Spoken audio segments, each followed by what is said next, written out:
They thought it was hilarious to humiliate me in front of our entire family. My arrogant brother-in-law threw my food onto the grass, calling it trash, while my sister broadcasted my supposed failures to thousands of her followers.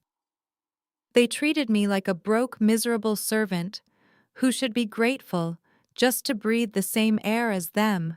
But they had absolutely no idea that the cheap party they were mocking was actually a $150,000 setup, and the exclusive VIP company they were bragging about calling to replace me was actually owned by me. My name is Chloe. I am 32 years old, and for years I was the family punching bag. I was the Spelman College dropout, the struggling waitress, the girl who could never quite get her life together. Or so they thought. Before I continue this story, let me know where you are watching from in the comments below. Hit like and subscribe if you have ever had to stand up to toxic family members who completely underestimated your worth, and stay tuned to hear how I served them the ultimate reality check. Growing up in our affluent Atlanta suburb meant privilege to outsiders, but inside our sprawling colonial home, emotional coldness permeated every corner. Our house, with its manicured lawn and heated swimming pool, was a fortress of expectations I could never quite meet. My childhood bedroom became my sanctuary in a prison of judgment. My younger sister Kiara, on the other hand, was the undeniable golden child. She was beautiful, charismatic, and knew exactly how to manipulate our parents to get whatever she wanted. While I was constantly criticized for being too quiet, too independent, and too rebellious, Kiara was showered with praise and expensive gifts. That dynamic never changed even as we entered adulthood. When I chose to leave Spelman College during my senior year, my family essentially disowned my reputation. They told everyone I had failed out and was working dead-end jobs to survive. What they did not know was that I had secretly founded Opulence and Company, an elite event management and real estate acquisition firm. Over the past decade, I had built a corporate empire worth over $100 million. I catered to billionaires, celebrities, and elite politicians. But I kept my wealth entirely hidden from my family. I knew their greed. I knew that if they saw my success, they would only use me to fund their lavish, fake lifestyles. So I played the part of the broke sister, waiting to see who genuinely cared about me. The only person who showed me unconditional love was my grandmother Estelle. And that is exactly why I found myself standing in the sprawling backyard of her historic Atlanta brownstone on a warm Sunday afternoon, hosting her 80th birthday cookout. I had spent weeks planning this event and the entire morning setting it up. I wanted it to be perfect for her. The yard was decorated in a beautifully curated, rustic aesthetic that took incredible effort to achieve. There were vintage mason jars filled with fresh, rare wildflowers imported from South America. The long wooden dining tables were draped with natural hand-woven linen runners. The rich, smoky aroma of slow-cooked brisket, prepared by a secret 3-Michelin-star chef I had flown in from Texas, filled the air. It was elegant, understated, and completely lost on my materialistic family. The peace of the afternoon was shattered the moment my brother-in-law DeAndre strutted onto the patio. DeAndre was 35 years old and worked as a crypto and investment broker. He was a man who lived and breathed for the illusion of wealth. He wore an oversized designer shirt covered in logos and a flashy gold watch that I knew for a fact was maxing out his credit cards. He leased luxury cars he could barely afford and looked down on anyone who did not wear designer labels. DeAndre walked straight over to the buffet table I had carefully arranged. He did not say hello to me. He did not even look at me. He picked up a heavy silver serving fork, stabbed a beautiful tender slice of the smoked brisket, and brought it to his nose. His face twisted into an exaggerated, theatrical sneer of absolute disgust. "This is what you expect us to eat!" DeAndre shouted. His voice was intentionally loud, echoing across the yard, and silencing the soft music playing in the background. Family members stopped talking and turned to look. "I mean, seriously," Chloe DeAndre continued, holding the meat up like it was toxic waste. "Did you find this meat in a dumpster behind a gas station? My dog eats better quality food than this. Look at this spread. It looks like a soup kitchen for the homeless." Before I could even take a breath to respond, DeAndre forcefully flicked his wrist. He violently pushed the heavy ceramic platter right off the edge of the table.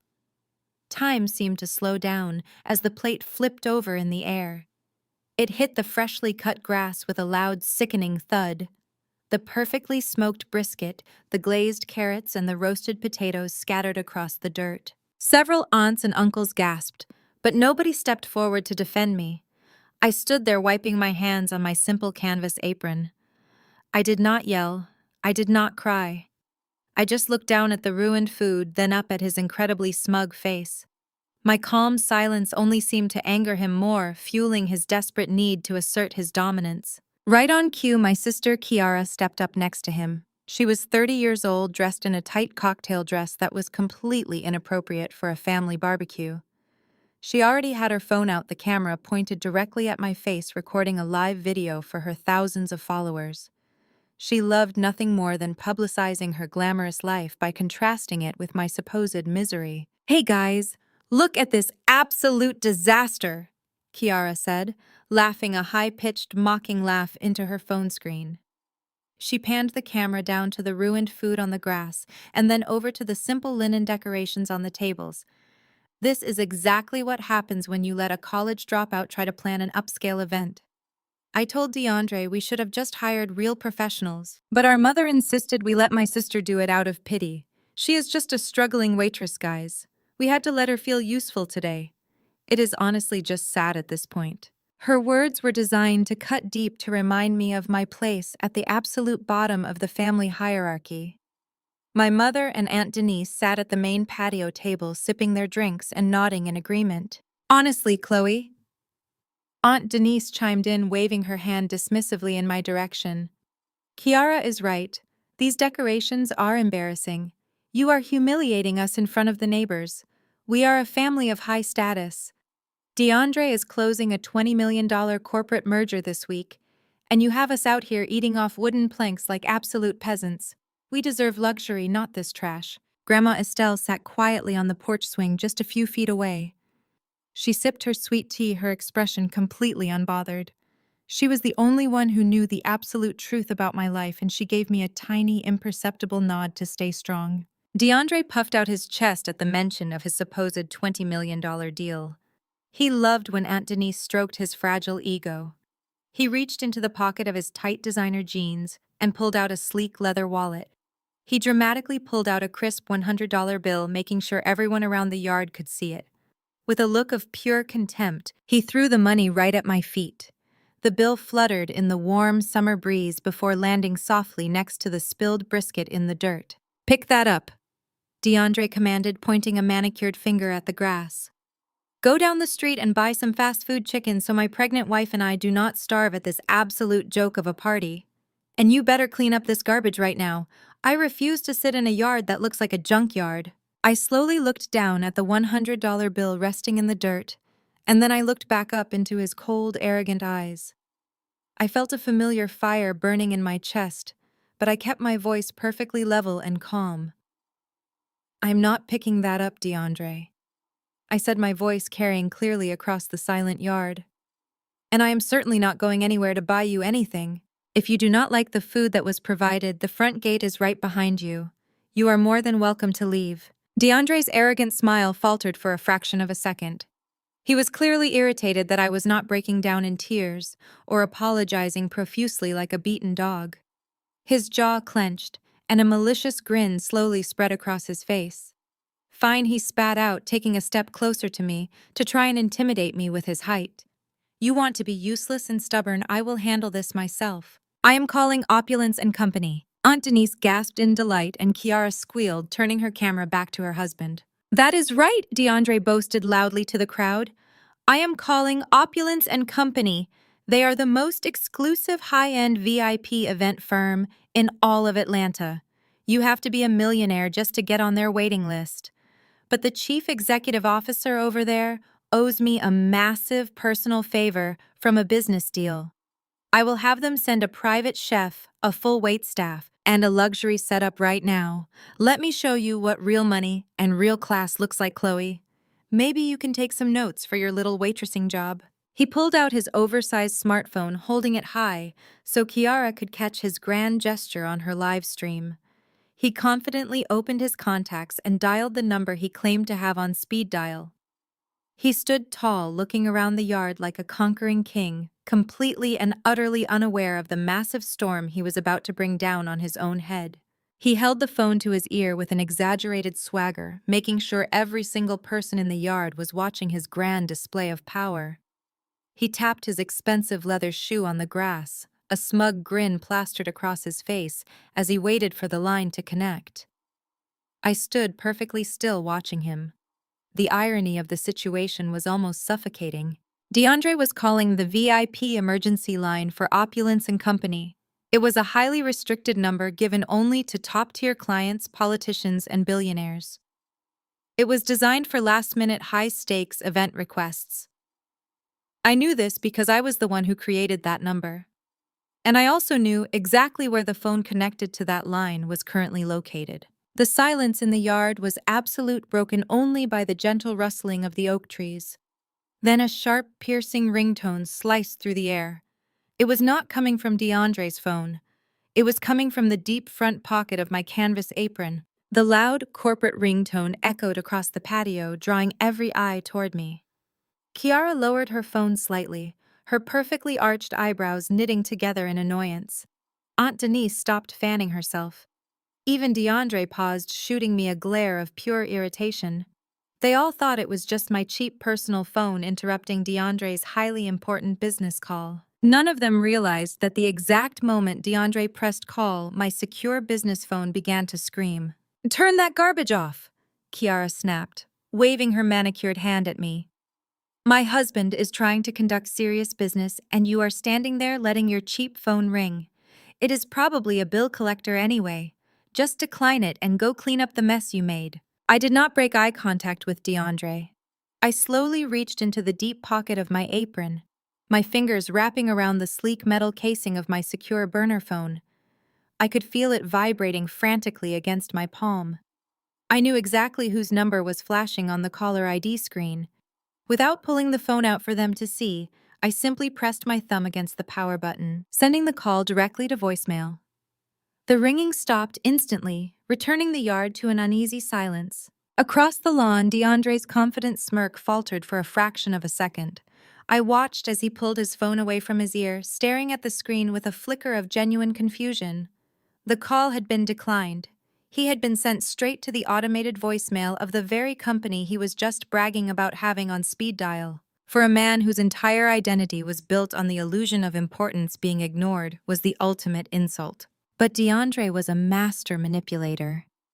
He quickly recovered smoothly, bringing the phone back to his ear and letting out a booming fake laugh that sounded like nails on a chalkboard. "Yes, absolutely," DeAndre said loudly to nobody on the other end of the line. "Yes, I understand. A private chef, a full waitstaff, and the premium platinum setup. That is perfect. I appreciate you pulling strings for me. Yes, I will see your team in 30 minutes. Goodbye." He ended the fake call and slipped his phone back into his pocket with a flourish. He puffed out his chest, looking around at the family with a triumphant expression. Aunt Denise clapped her hands together in delight, and Kiara squealed, turning her camera back on to document her husband's supposed victory. "Did you all hear that?" DeAndre announced proudly. "The executive team at Opulence and Company is dispatching their elite crew right now. They are bringing in a real chef to replace this absolute disaster. They said they are honored to serve my family.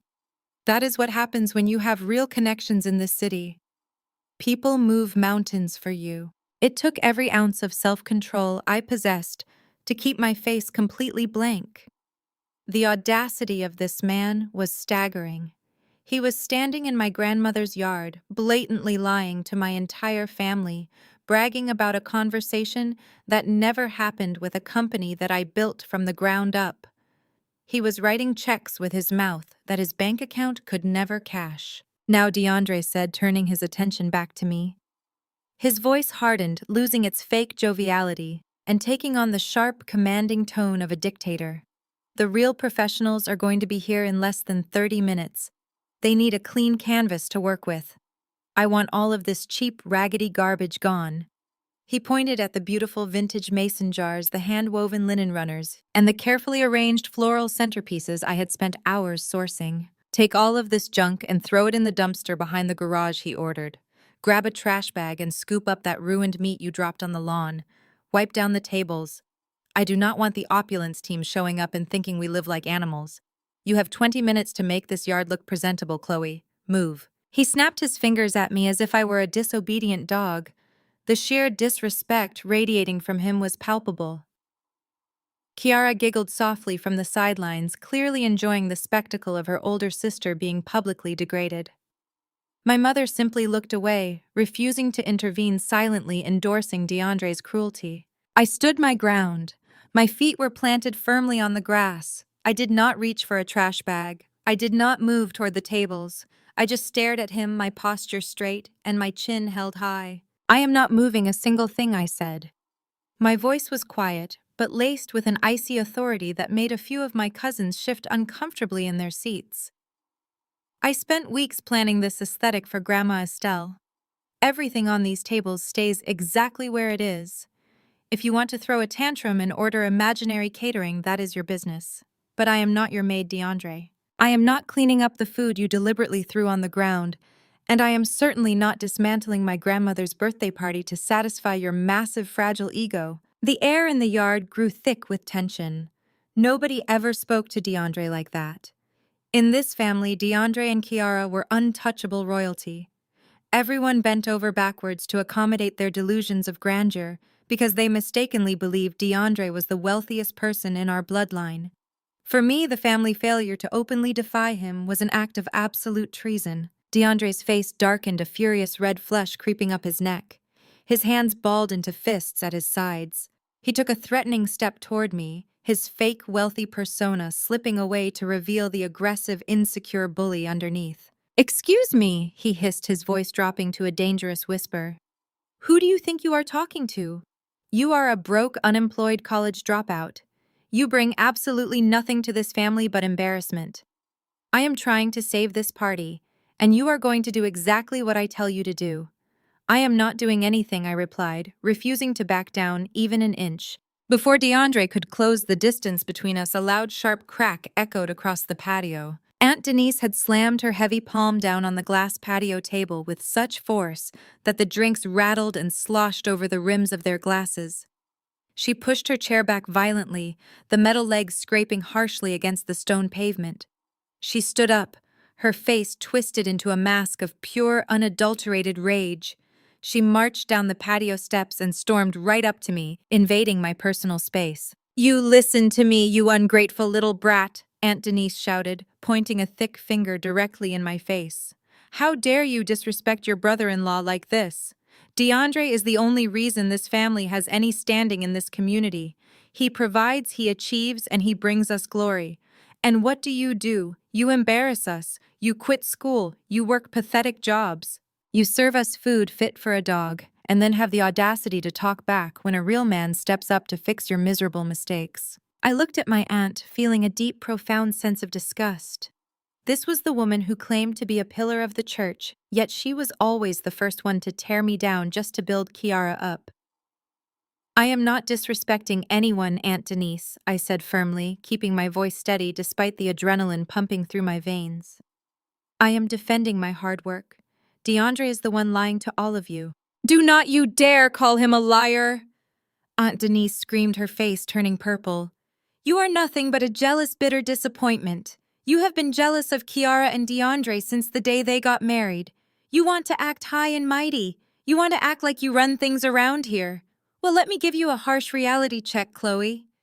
She leaned in close, her eyes filled with a malicious, triumphant gleam. "You better start showing some respect and do exactly what DeAndre says," Aunt Denise sneered, her voice echoing loudly for everyone to hear. "Because you are standing on borrowed time. By the end of this day, you are not going to have a single leg to stand on. You want to be stubborn? Go ahead. But when the sun goes down tonight, you will not even have a roof over your head." The words hung in the air, heavy and loaded with a dark promise. The family yard was dead silent. I looked past Aunt Denise to where Kiara was standing. My sister was no longer recording. She was simply standing there, clutching her designer purse, a wicked, knowing smile playing on her lips. She looked like a predator who had finally cornered her prey. My mother kept her head down, completely complicit in whatever trap they had set for me. Grandma Estelle was the only one who met my gaze, her eyes sharp and observant. They thought they had me completely backed into a corner. They thought they were about to destroy my life, but they had absolutely no idea that I held all the keys to the kingdom they were trying to steal. Kiara stepped forward, her expensive designer heels sinking slightly into the pristine grass I had mowed and edged just yesterday. She reached into her oversized leather tote bag with a dramatic flourish and pulled out a thick, legal-sized manila envelope. The smug, radiant satisfaction pouring off her was absolutely sickening. She held the envelope up high in the air as if it were a championship trophy, ensuring every single family member in the yard was paying close attention. "Since you are so obsessed with this house, Chloe," Kiara began, her voice dripping with extreme condescension and cruel delight, "we decided today is the perfect day to share some very exciting family news. DeAndre and I have been talking with Aunt Denise and Mom for months about the future of this property." My mother, who had been sitting quietly at the patio table trying to avoid the crossfire, suddenly nodded vigorously. She finally chose to involve herself, firmly taking the side she always took. "It is just practical, Chloe," my mother chimed in deliberately, refusing to meet my eyes as she spoke. "Your grandmother is getting older. The maintenance on a historic Atlanta brownstone is incredibly expensive and time-consuming. The property taxes alone are a massive burden. We need someone financially stable to take the reins before the house falls into total disrepair." Kiara dramatically unclasped the envelope and pulled out a thick stack of professionally stapled papers. She waved the documents in the air like a weapon. "Exactly," Kiara said, her voice echoing loudly across the silent yard. "Which is why we had our family lawyer draft these official documents. We have a complete power of attorney and a full deed transfer. Grandma Estelle is officially signing this multi-million-dollar property over to DeAndre and me today." A collective gasp rippled through the yard from a few of our distant cousins who were completely unaware of this backroom deal. The gasp was immediately drowned out by Aunt Denise clapping her hands loudly in vigorous approval. DeAndre crossed his muscular arms, puffing his chest out to look like the benevolent savior of our family legacy. He looked around the yard, making eye contact with the older relatives to ensure they recognized his supposed generosity. "It is a massive financial responsibility." DeAndre lied smoothly, acting as if he were taking on a heavy burden instead of outright stealing a generational asset. "But Kiara and I are more than willing to shoulder the heavy cost. My investment firm is doing phenomenal numbers this quarter. We can afford the massive renovations this old place desperately needs. We are going to completely tear out that outdated kitchen, update the landscaping, and turn this crumbling house into a modern luxury estate fit for our lifestyle." I stared directly at the legal papers in Kiara's perfectly manicured hand. They had it all mapped out. They had schemed completely behind my back, using DeAndre's fake wealth and flashy lifestyle as leverage to convince my mother and Aunt Denise that they were the only rightful heirs to the family crown. They had manipulated everyone into believing I was a financial liability. "So where exactly does that leave you, Chloe?" Kiara asked, taking a menacing step closer to me with a venomous smile plastered across her face. "Well, since DeAndre and I will be the legal owners by dinner time tonight, we have decided to make some immediate necessary changes. We are bringing in our private contractors tomorrow morning at 8 o'clock sharp to completely gut the basement." The basement. The small, modest apartment I had supposedly been living in for the past 4 years, to help take care of Grandma Estelle while trying to scrape by. "You have exactly 24 hours to pack your bags and vacate the premises," Kiara announced, her voice rising so everyone could hear my humiliation. "You are completely broke. You have no career. You have no prospects. You have been leeching off Grandma's generosity and living here rent-free for way too long. It is time for you to finally face the real world. Maybe you can find a cheap roommate on the internet or sleep on a friend's couch, but you are absolutely done living here." Aunt Denise nodded in fierce, aggressive agreement, stepping up right behind Kiara to provide backup. "It is tough love," Aunt Denise declared, crossing her arms and glaring at me. "You need to hit rock bottom so you can finally learn how to respect the people who actually work hard for a living. You cannot coast through life forever, Chloe. DeAndre and Kiara have earned this house through their hard work and success. You have earned absolutely nothing." The sheer hypocrisy of their harsh words was astonishing. DeAndre was drowning in massive hidden credit card debt. Kiara had not worked a single day in her life, surviving entirely on our parents' financial handouts and her husband's highly fraudulent credit lines. Yet here they were standing on my lawn in the middle of a party I paid for, telling me I was the one who desperately needed a harsh reality check. I slowly turned my gaze away from Kiara's smug face and looked over at the shaded porch. Grandma Estelle was sitting peacefully in her wicker swing. She had not said a single word since the entire confrontation began. Her beautiful silver hair caught the warm afternoon sunlight, and her hands rested calmly in her lap. She reached out and took a slow, deliberate sip of her iced sweet tea. To anyone else in the yard, she looked like a frail, tired old woman, quietly accepting her family's aggressive demands. But I knew her better than anyone else in the world. I saw the subtle, completely unbothered smirk playing at the very corners of her mouth. Her sharp eyes met mine through the crowd, filled with a secret, brilliant amusement. She knew exactly what I owned. She knew this entire grand performance by Kiara and DeAndre was a spectacular charade we had planned for this exact moment. Kiara marched aggressively over to the wooden porch, holding the thick deed transfer and a sleek silver pen out to our grandmother. "Come on," Grandma Kiara coaxed instantly, shifting her tone to the sickly sweet, manipulative voice she always used to get her way. "Just sign right here on the dotted line. DeAndre and I are going to take such incredibly good care of you. You will never have to worry about a single repair bill or property tax payment ever again. We are protecting you." My mother stood up from her chair and walked quickly over to the porch as well, placing a gentle hand on Grandma Estelle's shoulder to apply more pressure. "It is the right thing to do, Mom," she urged softly but firmly. "Kiara and DeAndre have such a bright, secure future. They can preserve the family legacy properly. Chloe just cannot provide the financial stability you need at your age. It is too much of a risk to leave it in her hands." The entire family turned their collective attention back to me, waiting in eager anticipation for the inevitable breakdown. They fully expected me to fall to my knees right there on the grass. They expected me to cry hysterically, to beg for a few more weeks, to find a cheap apartment, to plead desperately with Grandma Estelle not to sign the house away. That is exactly what the old Chloe would have done. That is what the family scapegoat was perfectly conditioned to do. But I did not shed a single tear. I did not raise my voice in panic. I simply crossed my arms over my chest, planted my feet firmly on the ground, and looked at them with cold, unwavering defiance. "I am not begging you for anything, Kiara," I said, my voice cutting through the thick tension, completely steady and devoid of any fear. "And I am not packing a single box.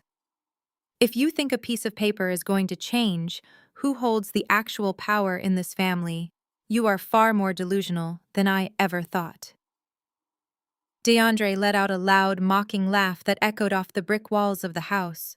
"Listen to her," DeAndre sneered, shaking his head in exaggerated disbelief. "She is still acting tough when she is literally seconds away from being kicked out on the street. She is delusional. Sign the paper, Grandma. Let us put this pathetic, embarrassing joke to rest right now so we can enjoy the rest of our day." Kiara practically shoved the silver pen into Grandma Estelle's hand and tapped her perfectly manicured fingernail repeatedly on the signature line at the bottom of the page. "Right here," Grandma Kiara insisted, her voice growing slightly more urgent and aggressive. "Just sign it right now. Let us make it official." Grandma Estelle looked down at the legal document resting on her lap. She held the silver pen loosely between her fingers. She did not rush. She deliberately took her time, letting the heavy tension stretch across the yard until it was almost unbearable for Kiara and DeAndre.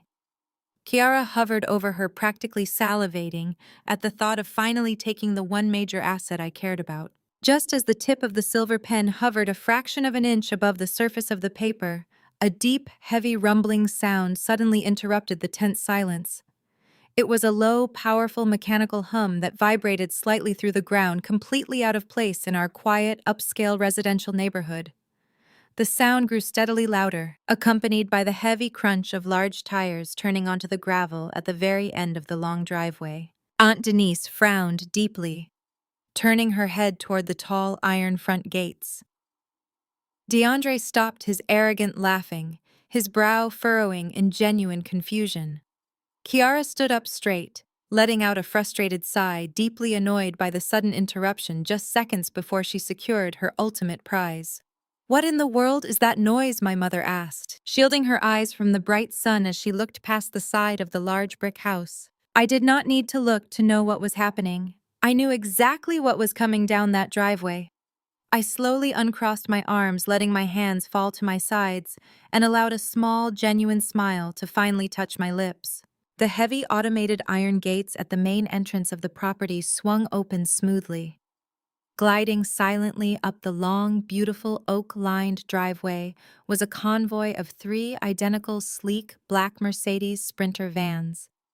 They were polished to a brilliant mirror finish, reflecting the bright Atlanta sun perfectly. The side windows were heavily tinted pitch black, giving them an imposing, almost military-like presence. The luxury convoy moved in perfect, synchronized formation, expertly navigating the wide curve of the driveway before coming to a smooth, simultaneous stop right on the edge of the manicured lawn, just a few yards away from where DeAndre was standing. The engines purred with a quiet, expensive power. The entire family stared in absolute stunned silence. Nobody moved. Nobody spoke.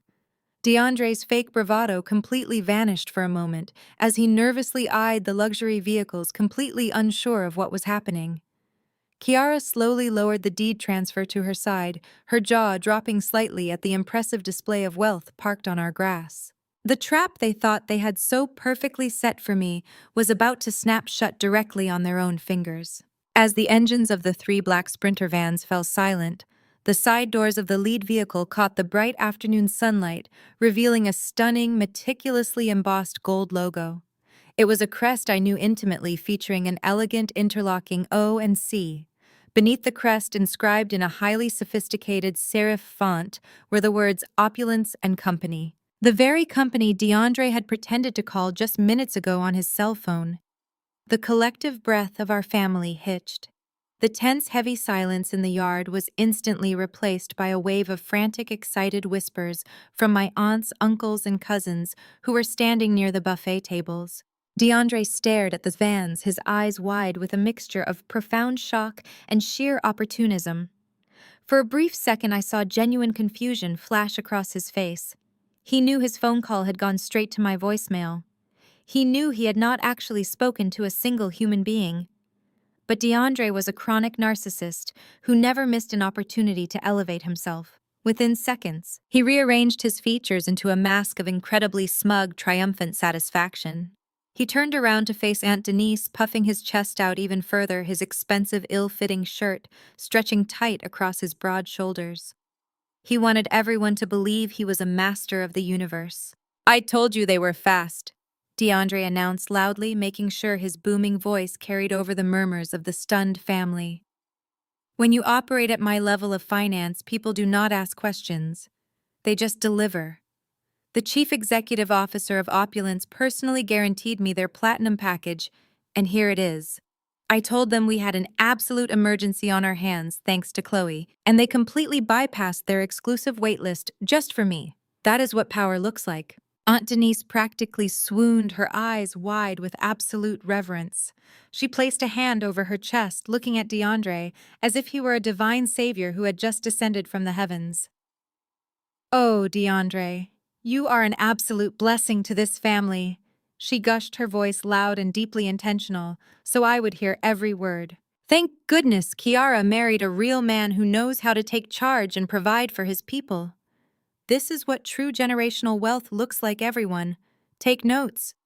She shot me a look of pure, unadulterated venom, fully expecting me to cower in shame. My mother nodded vigorously in agreement, completely blinded by the shiny cars. I simply maintained my calm composure, keeping my face entirely blank, watching the spectacular train wreck begin to unfold in real time. The heavy doors of the Sprinter vans slid open with a smooth mechanical hiss that commanded immediate attention. Instead of regular caterers in cheap polo shirts and khakis, a massive team of 12 staff members stepped out onto the grass. They looked much more like a highly trained private security detail than a neighborhood event crew. Every single one of them was dressed in flawlessly tailored charcoal gray suits with custom gold lapel pins matching the company logo. Their shoes were polished to a brilliant mirror shine, and their demeanor was incredibly precise, intimidating, and completely silent. They moved with military coordination, clearly accustomed to serving heads of state celebrities and billionaires in high-stakes environments. The family watched in absolute awe as the staff began to systematically unload the cargo. This was not just a replacement for my barbecue. This was the pinnacle of extreme, uncompromising luxury. The first team carefully brought out towering stacks of authentic Baccarat crystal glassware, the intricate facets catching the sunlight and casting tiny brilliant rainbows all across the manicured lawn. Next came heavy insulated silver catering cases. When one of the staff momentarily opened a case to check the internal temperature, the rich, intoxicating, earthy scent of fresh white Alba truffles drifted across the yard. Those truffles alone cost thousands of dollars per pound, and they had brought enough to feed an army. But the ultimate showstopper came when two senior staff members respectfully carried out 4 vintage wooden crates, setting them down gently near the patio. The bold, stamped lettering on the side of the wooden crates was instantly recognizable to anyone who knew anything about true luxury. It was the 1990 vintage of Domaine de la Romanée Conti. A single bottle of that rare French wine routinely sold for over $20,000 at private auctions. There were 24 bottles sitting right there on our grass. DeAndre swallowed hard, his Adam's apple bobbing nervously. He liked to project massive wealth, but even he knew he was looking at hundreds of thousands of dollars worth of inventory sitting in my grandmother's yard. Yet, his massive ego completely blinded his common sense. He genuinely convinced himself that his fake clout in the city had somehow magically manifested this reality. Kiara, completely reinvigorated by the massive display of extreme wealth, snatched her smartphone back up from the table and instantly went live on Instagram again.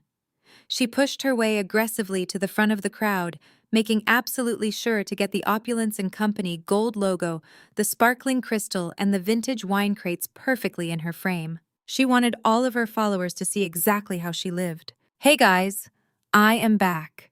Kiara squealed into the camera, tossing her hair over her shoulder and striking a highly practiced, arrogant pose. So as you saw earlier on my stream, my sister completely ruined my grandmother's 80th birthday party with her cheap, pathetic attempt at cooking. But do not worry, my incredible, amazing husband DeAndre just made one single phone call to his private connections and completely saved the day. He just brought Opulence and Company to our house. Yes, you heard that right. The Opulence and Company. They are literally rolling out white truffles and Baccarat crystal for us right now in our backyard. This is what happens when your husband is a top-tier investment broker who commands serious respect in this city.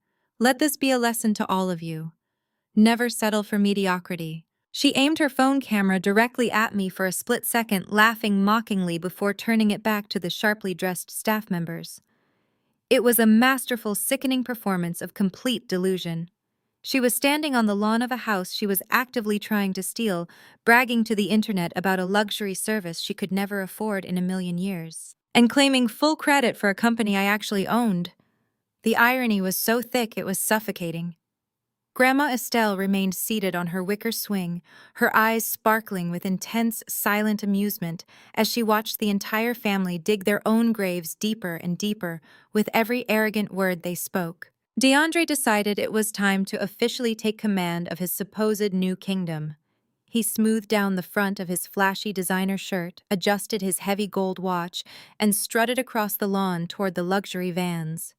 He carried himself with the exaggerated, overly confident swagger of a man who firmly believed he owned the entire world. He entirely bypassed the junior staff members who were setting up the tables and walked directly up to the head butler. The head butler was a tall, distinguished older gentleman with perfectly styled silver hair and an impeccably straight posture that radiated quiet power. "Listen up, my man," DeAndre said loudly, clapping his hands together once to demand the butler's immediate attention. He used an overly familiar, highly condescending tone that made my skin crawl. "I am DeAndre, the one who called your boss to get you guys out here on such short notice. You made excellent time." I appreciate the hustle. Now here is exactly how we are going to do this today. I want all of this beautiful crystal set up on the main stone patio right away. You can take those cheap, raggedy wooden tables my sister-in-law set up over there and throw them straight in the dumpster behind the garage. I do not want to see a single piece of her garbage left in my yard. And open a bottle of that expensive wine for me right now. I need a strong drink after dealing with this absolute mess. The head butler did not flinch. He did not smile. He did not even blink. He simply slowly turned his head to look directly at DeAndre. His facial expression was completely blank, radiating a cold, intensely professional disdain that was reserved exclusively for people who had absolutely no idea how to behave in high society. He looked at DeAndre's oversized designer clothing logos and his flashy, cheap jewelry the exact same way one might look at a dirty stain on a pristine white carpet. He completely and utterly ignored DeAndre's aggressive posture and his arrogant demands. Instead of moving a single muscle to obey the orders, the head butler reached inside his perfectly tailored suit jacket and smoothly pulled out a thick, leather-bound clipboard. Attached to the clipboard was a heavy piece of premium watermarked parchment paper. It was the master invoice and the final authorization form for the delivery. The total monetary value printed clearly at the very bottom of that single page was enough money to buy a small house in a very nice neighborhood. DeAndre, completely oblivious to the butler's icy demeanor and foolishly assuming the clipboard was merely a standard formality for him to sign, let out a loud, highly arrogant chuckle. Right, the paperwork, DeAndre said smoothly, turning back to wink confidently at Kiara's live stream camera, so her followers could see him handle business. Always have to sign for the luxury goods folks. Hand me the pen, my friend. Let us get this party started and show these people how we really live. DeAndre confidently reached his right hand out, his fingers stretching eagerly to grab the sleek, heavy silver pen that was clipped firmly to the top of the leather board. But before his fingers could even graze the cold metal, the head butler smoothly, deliberately, and forcefully pulled the clipboard completely away. He took a calculated step backward, holding the pen firmly out of DeAndre's reach, his dark eyes locking onto DeAndre with a chilling, absolute authority. "Excuse me, sir," the head butler stated, his voice a low, resonant baritone that commanded immediate silence across the lawn. Only the primary account holder is legally permitted to authorize this delivery and sign the final release forms. DeAndre let out a short, incredulous laugh, looking around at the family, as if the butler had just told a hilarious joke. He aggressively stepped forward again, closing the distance, trying to use his height and broad shoulders to physically intimidate the older man. He was so accustomed to bullying his way through life, using his loud voice and flashy clothes to steamroll over customer service workers and bank tellers, that he genuinely believed this situation would be no different. "Listen, pal, I do not know if you are new to this company or if you just have a serious hearing problem," DeAndre sneered, jabbing his thick finger aggressively toward the leather clipboard. "I am the one who made the emergency call to your dispatch center. I am the one who authorized this entire platinum package. I personally spoke to your executive team less than 15 minutes ago to get you people out here. I am DeAndre, and I am the boss here. You work for me today. Now hand me that pen right now before I make another phone call to headquarters and have you fired on the spot for insubordination." The head butler did not even blink. He maintained his perfectly rigid military-like posture, his expression entirely devoid of any emotion or fear. He looked down at DeAndre's pointing finger, then slowly raised his gaze back up to DeAndre's face, studying him with the detached curiosity of a scientist, examining a very loud, very annoying insect. "I assure you, sir, no such phone call was ever received by our executive team today," the butler replied smoothly, his voice dripping with polite but devastating condescension. Furthermore, this specific luxury dispatch was meticulously scheduled and financially finalized over 3 weeks ago. My team does not respond to spontaneous phone calls from unauthorized individuals.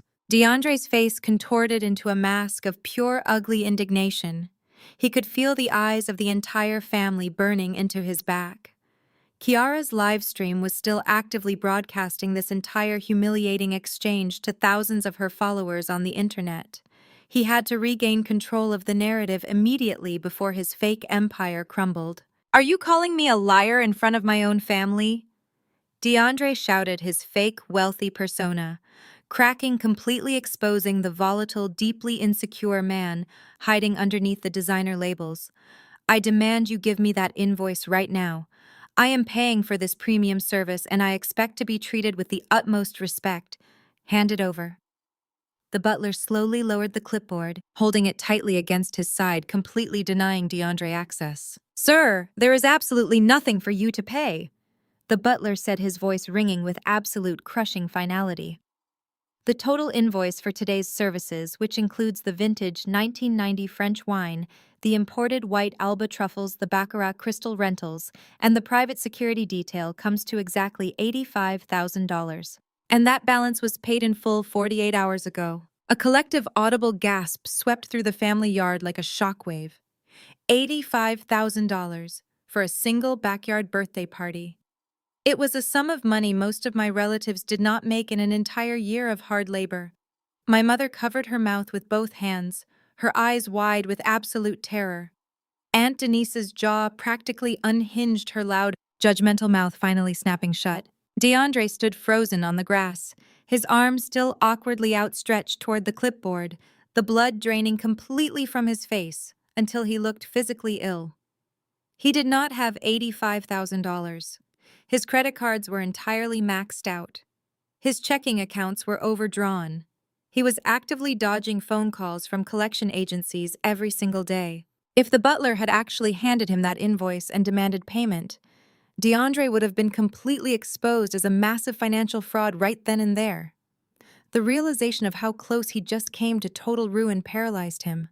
Before DeAndre could formulate a single pathetic excuse or try to spin the disastrous situation to his advantage, the head butler executed a sharp, highly precise turn on his heel. He completely and utterly dismissed DeAndre, treating the loud, flashy man like an invisible, irrelevant obstacle on the grass. The butler walked purposefully across the lawn, his polished shoes moving silently over the terrain, heading directly toward the stone patio where I was quietly standing. The crowd of family members instinctively parted for him, stepping backward quickly, as if he were parting the Red Sea. They watched his steady approach in absolute stunned fascination. The butler stopped exactly 3 feet in front of me. He snapped his heels together crisply and offered a deep, incredibly respectful bow. "Good afternoon, madam," the head butler said, his cold, authoritative tone instantly transforming into one of profound warmth and deep professional respect. "The platinum arrangements have been deployed exactly to your specifications. Everything is proceeding according to your exact timeline. I require your final verification to officially release the vintage wine and the truffles to the culinary team." I smiled gently at him, feeling a wave of immense satisfaction wash over my entire body. "Thank you, Thomas," I replied calmly, using his first name to completely shatter any remaining doubt about our relationship. You and the team arrived at the perfect moment. I reached into the exact same pocket of my canvas apron where my ringing burner phone was still resting. I bypassed the phone entirely and pulled out my wallet. It was not a flashy designer wallet covered in recognizable luxury logos like the one Kiara carried. It was a simple, highly understated custom leather card holder. I opened it slowly and smoothly slid out a single solid metal card. The moment the bright afternoon sun hit the heavy matte black titanium surface of the card, the entire atmosphere in the yard fundamentally shifted. It was an American Express Centurion black card, the ultimate undeniable symbol of extreme limitless wealth. It was a card that could not simply be applied for at a local bank. It was strictly by invitation only, reserved exclusively for individuals who possessed astronomical net worths and spent millions of dollars annually. It was incredibly heavy, it was highly exclusive, and it was currently being held casually between the fingers of the family failure. I extended my hand, presenting the Centurion black card directly to Thomas. He reached out with both hands gently and respectfully, taking the heavy metal card from my grasp. He pulled a small, sleek digital scanner from his tailored suit jacket pocket, smoothly swiping the thick titanium edge through the machine. The device let out a soft, approving green chime that echoed loudly in the dead silence of the yard. He respectfully handed the card back to me along with the leather clipboard and the heavy silver pen. Identity confirmed.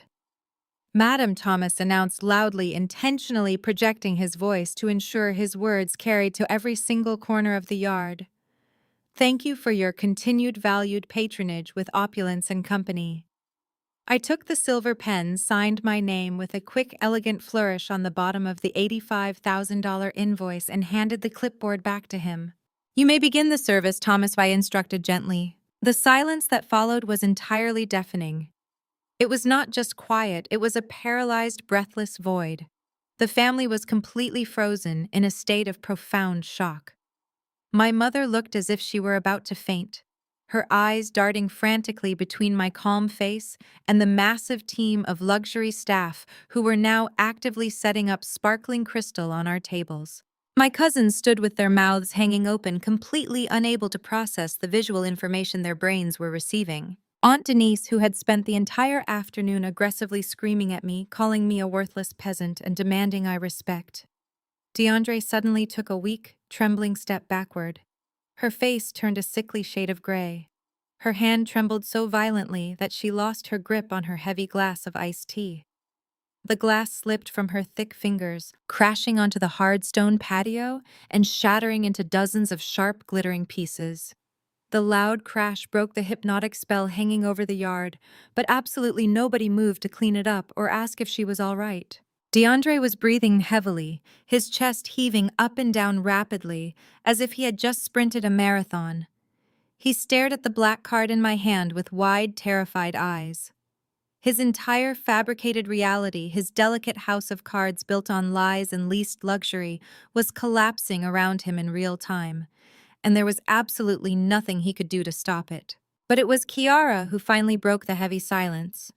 The golden child, the beloved sister, the woman who had spent her entire 30 years of life stepping directly on my neck to elevate herself, completely and utterly snapped.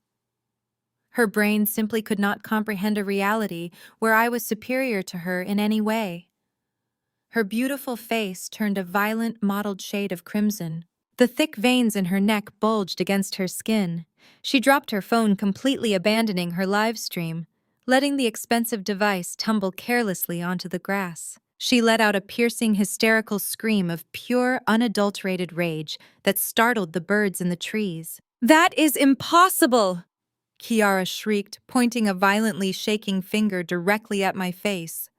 Her voice cracked, echoing with desperate, unhinged fury. "That is absolutely impossible. You are a broke, unemployed waitress. You live in a basement. You do not have a black card. You stole that. You stole DeAndre's credit card. You are committing identity theft right in front of all of us. I knew it. I always knew you were a jealous criminal. You stole from my husband to pay for this." She lunged forward, her expensive designer heels digging aggressively into the dirt. Her hands curled into claws, fully prepared to physically attack me, to preserve the fragile, pathetic lie her entire life was built upon. Kiara lunged forward, her expensive designer heels digging aggressively into the dirt, her hands curled into tight claws. She was fully prepared to physically attack me to preserve the fragile, pathetic lie her entire life was built upon. But Thomas, the head butler, did not even flinch. With the effortless grace of a man who had handled far worse altercations among the ultra-wealthy elite, he smoothly sidestepped and placed his broad-tailored shoulder firmly between us. Two of the heavily muscled security personnel stepped out from behind the vans, instantly flanking him. They created an impenetrable human wall between my sister and me. Kiara slammed into them, bouncing off their solid frames like a child throwing a tantrum against a brick wall. Realizing she could not physically reach me to cause harm, she violently snatched the leather clipboard right out of Thomas's hands. Kiara tore the thick parchment paper from the metal clip, holding it up to her face with trembling, manic hands. Her eyes frantically scanned the itemized list, reading the astronomical prices of the vintage wine, the crystal rentals, and the imported truffles. When she reached the final total of $85,000, she let out a sound that was half gasp, half sob. Her brain completely short-circuited. She simply could not accept the reality written in black ink. It defied every single narrative she had constructed about her superiority over me. She turned wildly to the rest of the family, waving the paper in the air like a madwoman. "Look at this!" Kiara screamed, her voice cracking with pure hysteria. $85,000. She is a college dropout. She lives in a basement. She does not have this kind of money. There is absolutely no way she legally acquired a black card. She stole this. She stole DeAndre's identity. She probably went into his wallet during the party, took his information, and set up a fraudulent account. That is the only logical explanation. She is a criminal. Aunt Denise, recovering from the shock of dropping her glass of iced tea, immediately latched onto Kiara's unhinged theory. It was the only way Aunt Denise could protect her own fragile ego and maintain her cruel, judgmental worldview. She marched across the patio, carefully stepping over the shattered glass, and pointed her thick finger directly at my face. "I knew it," Aunt Denise roared, her chest heaving with righteous indignation. "I always knew you were a jealous, deceitful little girl. You could not stand seeing your sister happily married to a highly successful man, so you decided to steal his hard-earned money to throw this ridiculous fake luxury party and pretend to be someone you are not. You are going to federal prison for this, Chloe. Identity theft is a massive felony. You have completely disgraced this entire family." I shifted my calm gaze over to DeAndre. He was standing near the luxury Sprinter van, sweating profusely. Large beads of perspiration rolled down his forehead, soaking into the collar of his overly branded designer shirt. He looked entirely cornered and terrified. He knew perfectly well that I had not stolen anything from him because his bank accounts were completely empty. He was living paycheck to paycheck, dodging creditors daily and drowning in massive debt. But he also realized that if he admitted the truth right now, he would be exposed as a massive financial fraud in front of the entire family. He had to maintain his alpha male facade at all costs.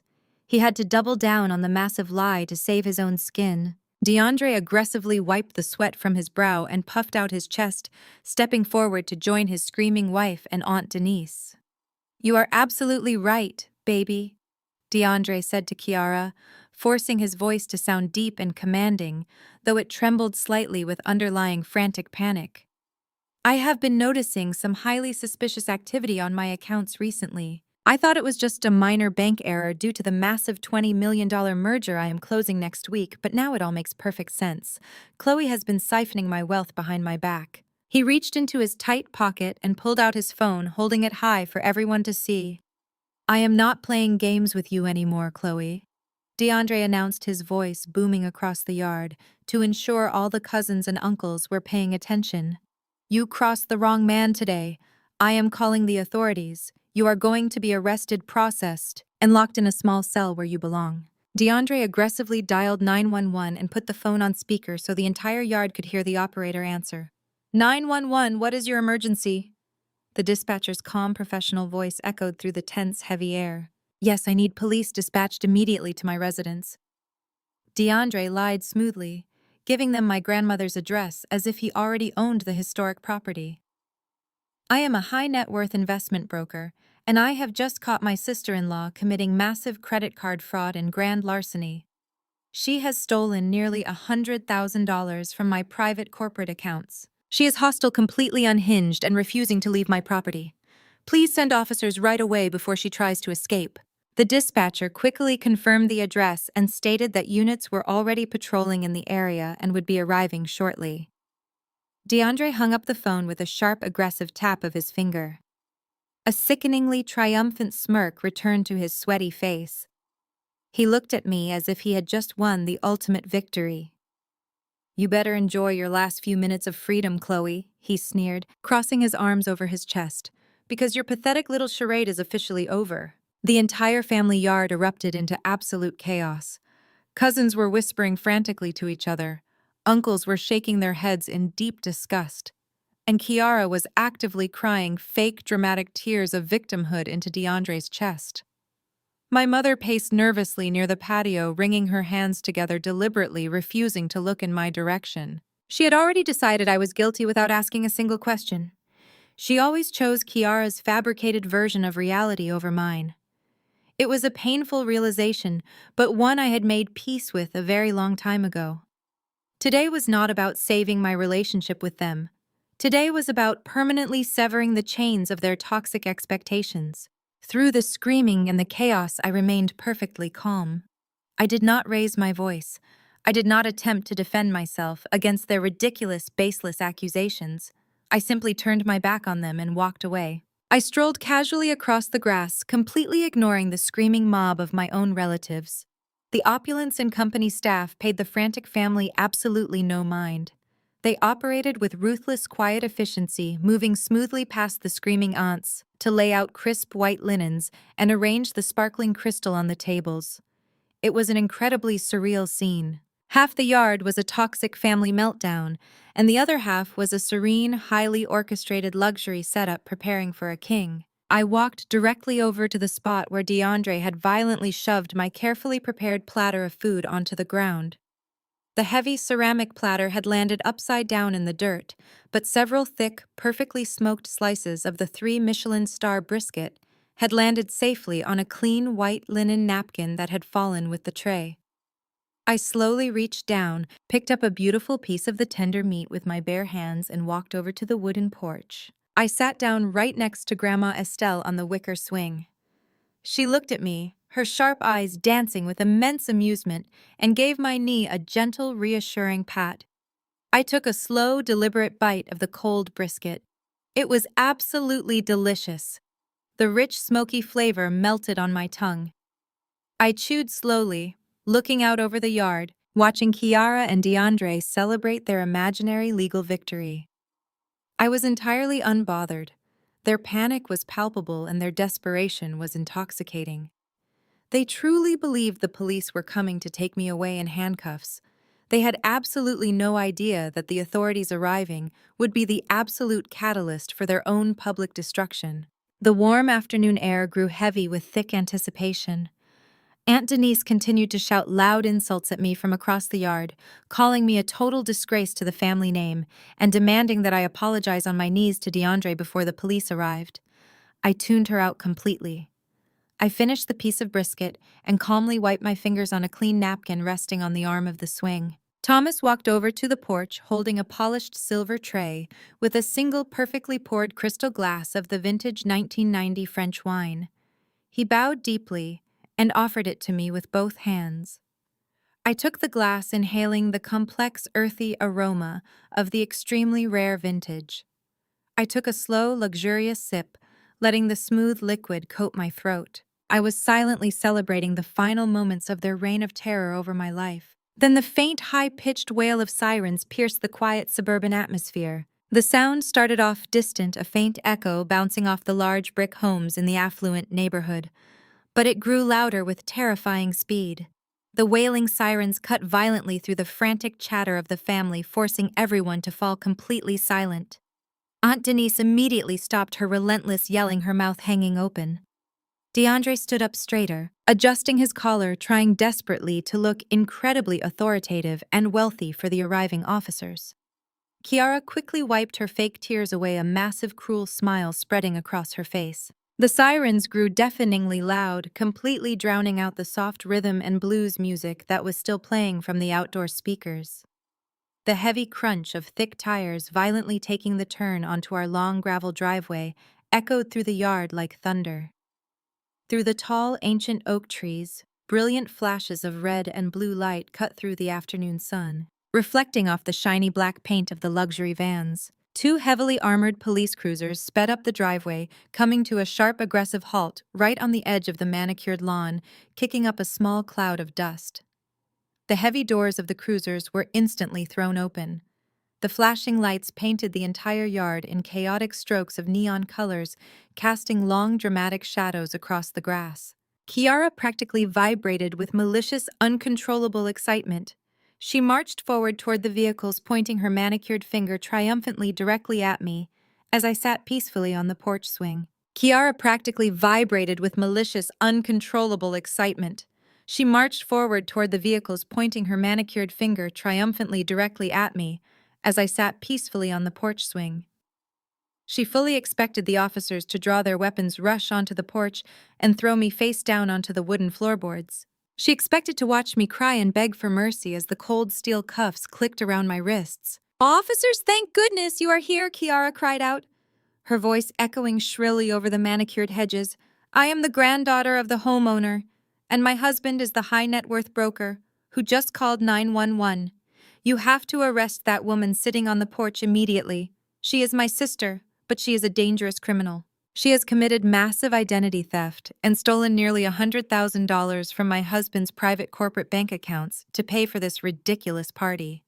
She is completely unhinged and refusing to leave the premises. Please put her in handcuffs right now before she tries to hurt someone or escape." Kiara pointed her shaking finger directly at me again, her chest heaving with the exertion of her dramatic performance. But the officers did not even look in my direction. They did not unholster their weapons. They did not even acknowledge Kiara's frantic, hysterical accusations. Officer Miller, a tall, broad-shouldered man with a thick mustache, simply held up a large gloved hand, palm facing outward, completely stopping Kiara dead in her tracks. "Step aside, ma'am," Officer Miller commanded, his voice deep and rumbling with absolute authority. "We are not responding to any emergency dispatch calls regarding theft or a domestic disturbance at this address. Please clear the pathway immediately so we can conduct our official business." Kiara blinked rapidly, her mouth hanging open in profound confusion. "But my husband just called you," she stammered, pointing back toward DeAndre. "He called emergency services. She stole a Centurion Black card. You have to listen to me." The officers completely ignored her protests. They stepped smoothly around her frozen figure and continued walking purposefully onto the grass. Right behind their squad cars, a massive, heavy-duty flatbed tow truck slowly backed down the driveway. The loud, rhythmic beeping of its reverse warning signal pierced the air, adding another layer of mechanical chaos to the already overwhelming scene. A burly man wearing a neon yellow high-visibility vest stepped out of the truck cabin holding a heavy clipboard and a set of thick metal chains. DeAndre watched the officers approaching him. His initial panic began to momentarily subside, replaced by his deeply ingrained delusion. He foolishly assumed that because he had placed a call to emergency services, these officers were simply arriving to take his statement and stroke his massive ego. He quickly wiped the sweat from his forehead, stood up straight, and puffed out his chest. He plastered a sickeningly fake, confident smile onto his face and took a step forward to meet them, acting like the undisputed lord of the manor, welcoming his personal guards. "Officers," DeAndre said, projecting his voice loudly, so every single family member in the yard could hear him take charge of the situation. "I am DeAndre Washington. I am the one who placed the call regarding the massive financial fraud taking place on my property. I appreciate you boys getting here so incredibly fast. As you can see, we have a highly volatile and dangerous situation with my sister-in-law over there. Let us step over to the patio and I will give you my full official statement, so you can haul her away." Officer Miller stopped exactly 2 feet in front of DeAndre. He did not extend his hand to shake. He did not offer a friendly nod. He pulled a folded legal document from his breast pocket and looked DeAndre directly in the eyes. "Are you DeAndre Marcus Washington?" The officer asked, his tone completely devoid of any warmth or respect. "Yes, sir, I am," DeAndre replied, still foolishly smiling, completely misreading the heavily escalating tension. "I am the lead investment broker who operates out of the downtown financial district. Now about the massive theft." "I am going to stop you right there, Mr. Washington," Officer Miller interrupted smoothly, his loud voice carrying effortlessly across the dead silent yard. "As I just informed your wife, we are not here responding to any emergency theft dispatch. The dispatch center is currently routing your completely unrelated call to a non-emergency detective unit because financial fraud requires a scheduled investigation, not an immediate armed response." DeAndre's fake smile instantly vanished, his brow furrowed in genuine, terrified confusion. "Then why are you here?" DeAndre asked, his voice suddenly dropping an octave, a distinct tremor of raw panic beginning to bleed into his words. "We are here serving a civil court order," Officer Miller announced, unfolding the heavy legal document and holding it up for DeAndre to see. "We are acting as a legal police escort for the recovery agency operating that tow truck. I need you to immediately hand over the key fob to the white 2024 Maserati Ghibli parked directly at the front of the driveway. The words hit DeAndre like a physical blow to the stomach. All the color rapidly drained from his face, leaving him looking like a sick, terrified ghost. His broad shoulders instantly slumped. He took a stumbling step backward, his eyes darting frantically between the police officers, the massive flatbed tow truck, and the dozens of family members who were watching the entire exchange with morbid, breathless fascination. No, no, there must be some kind of massive clerical error, DeAndre stammered, lowering his voice to an incredibly desperate, pathetic whisper. He aggressively closed the distance between himself and the officer, trying to create a false sense of intimacy. Listen to me, officer. Let us just step inside the garage for a quick minute and handle this quietly like gentlemen. I am a very wealthy man. I can cut you a cashier's check right now to clear up whatever minor administrative issue the bank is having. Just tell the tow truck driver to leave and I will make it highly worth your while. Please keep your voice down. My entire family is right here. Officer Miller did not lower his voice. In fact, he spoke even louder, his words echoing off the brick facade of my grandmother's house, ensuring absolutely everyone in the vicinity heard the devastating truth. There is no check you can cut today to stop this process, Mr. Washington, the officer stated firmly, taking a step back to maintain his professional boundary. And attempting to bribe a police officer is a felony offense, so I suggest you choose your next words extremely carefully. There is no clerical error. The primary lien holder, the massive national bank that financed your vehicle, has officially terminated your auto loan contract due to severe sustained credit default. You are currently 6 full months delinquent on your mandatory monthly payments. You have actively ignored numerous certified letters, avoided dozens of collection calls, and deliberately hidden the vehicle to evade standard repossession efforts. The bank has secured a judicial order to seize the asset immediately. Hand over the keys right now or you will be arrested for interfering with a court-ordered asset recovery. A collective gasp of absolute horror erupted from the patio. The family members who had just been aggressively worshiping DeAndre's supposed wealth were now staring at him as if he had instantly morphed into a hideous monster. The illusion was completely shattered. The emperor was naked. My mother covered her mouth, her eyes wide with shock. Aunt Denise looked like she was going to be physically sick. Kiara spun around, completely abandoning her crusade against me, her face contorted in a mixture of profound confusion and rising terror. DeAndre. What is he talking about? Kiara shrieked, running over to grab her husband's arm. Tell him he is lying. Tell him we own that car. We paid cash for that car, DeAndre. You told my entire family you bought it outright with your massive year-end corporate bonus. Tell them to get off our property right now. DeAndre could not look his wife in the eye. He stared blankly at the grass, his hands trembling violently. With agonizing slowness, he reached into the deep pocket of his heavily branded designer pants and pulled out the sleek black key fob, adorned with the iconic Maserati Trident logo.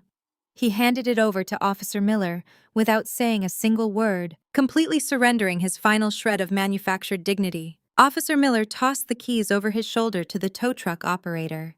The burly man in the neon vest immediately went to work. The heavy metallic clanking of thick steel chains echoed through the quiet suburban neighborhood. The operator expertly hooked the heavy steel cables to the front undercarriage of the pristine white luxury vehicle. The family watched in absolute paralyzed horror as the massive hydraulic winch loudly engaged. The grinding mechanical screech of metal gears turning filled the air. Slowly, agonizingly, DeAndre's ultimate symbol of extreme wealth and superiority was dragged aggressively up the steep metal ramp of the flatbed truck. The luxury vehicle looked entirely pathetic as its rear tires left the ground, hoisted up like a captured prize. The loud thud of the tires settling onto the metal bed sounded like the final nail being driven into the coffin of DeAndre's fake empire. The contrast in the yard was absolutely staggering. On one side, a highly elite $85,000 catering team was respectfully pouring vintage French wine for a woman the family deemed a worthless failure. On the other side, the golden child's incredibly arrogant husband was publicly losing his leased luxury car to the repo man because he was completely broke. Aunt Denise could not handle the cognitive dissonance. Her entire worldview was violently collapsing around her, and she desperately needed someone to blame. She stomped across the grass, her face a mask of furious, unadulterated rage, and shoved her thick finger directly into DeAndre's chest. DeAndre Marcus Washington. Aunt Denise roared, her voice cracking with fury and profound embarrassment. You better explain this right now. You stand here every single holiday bragging about your massive investment deals and your extreme wealth. You just tried to kick Chloe out of this house, claiming you had millions to renovate it. Why in the world are the police towing your car away for unpaid bills? Are you completely broke? Have you been lying to this entire family?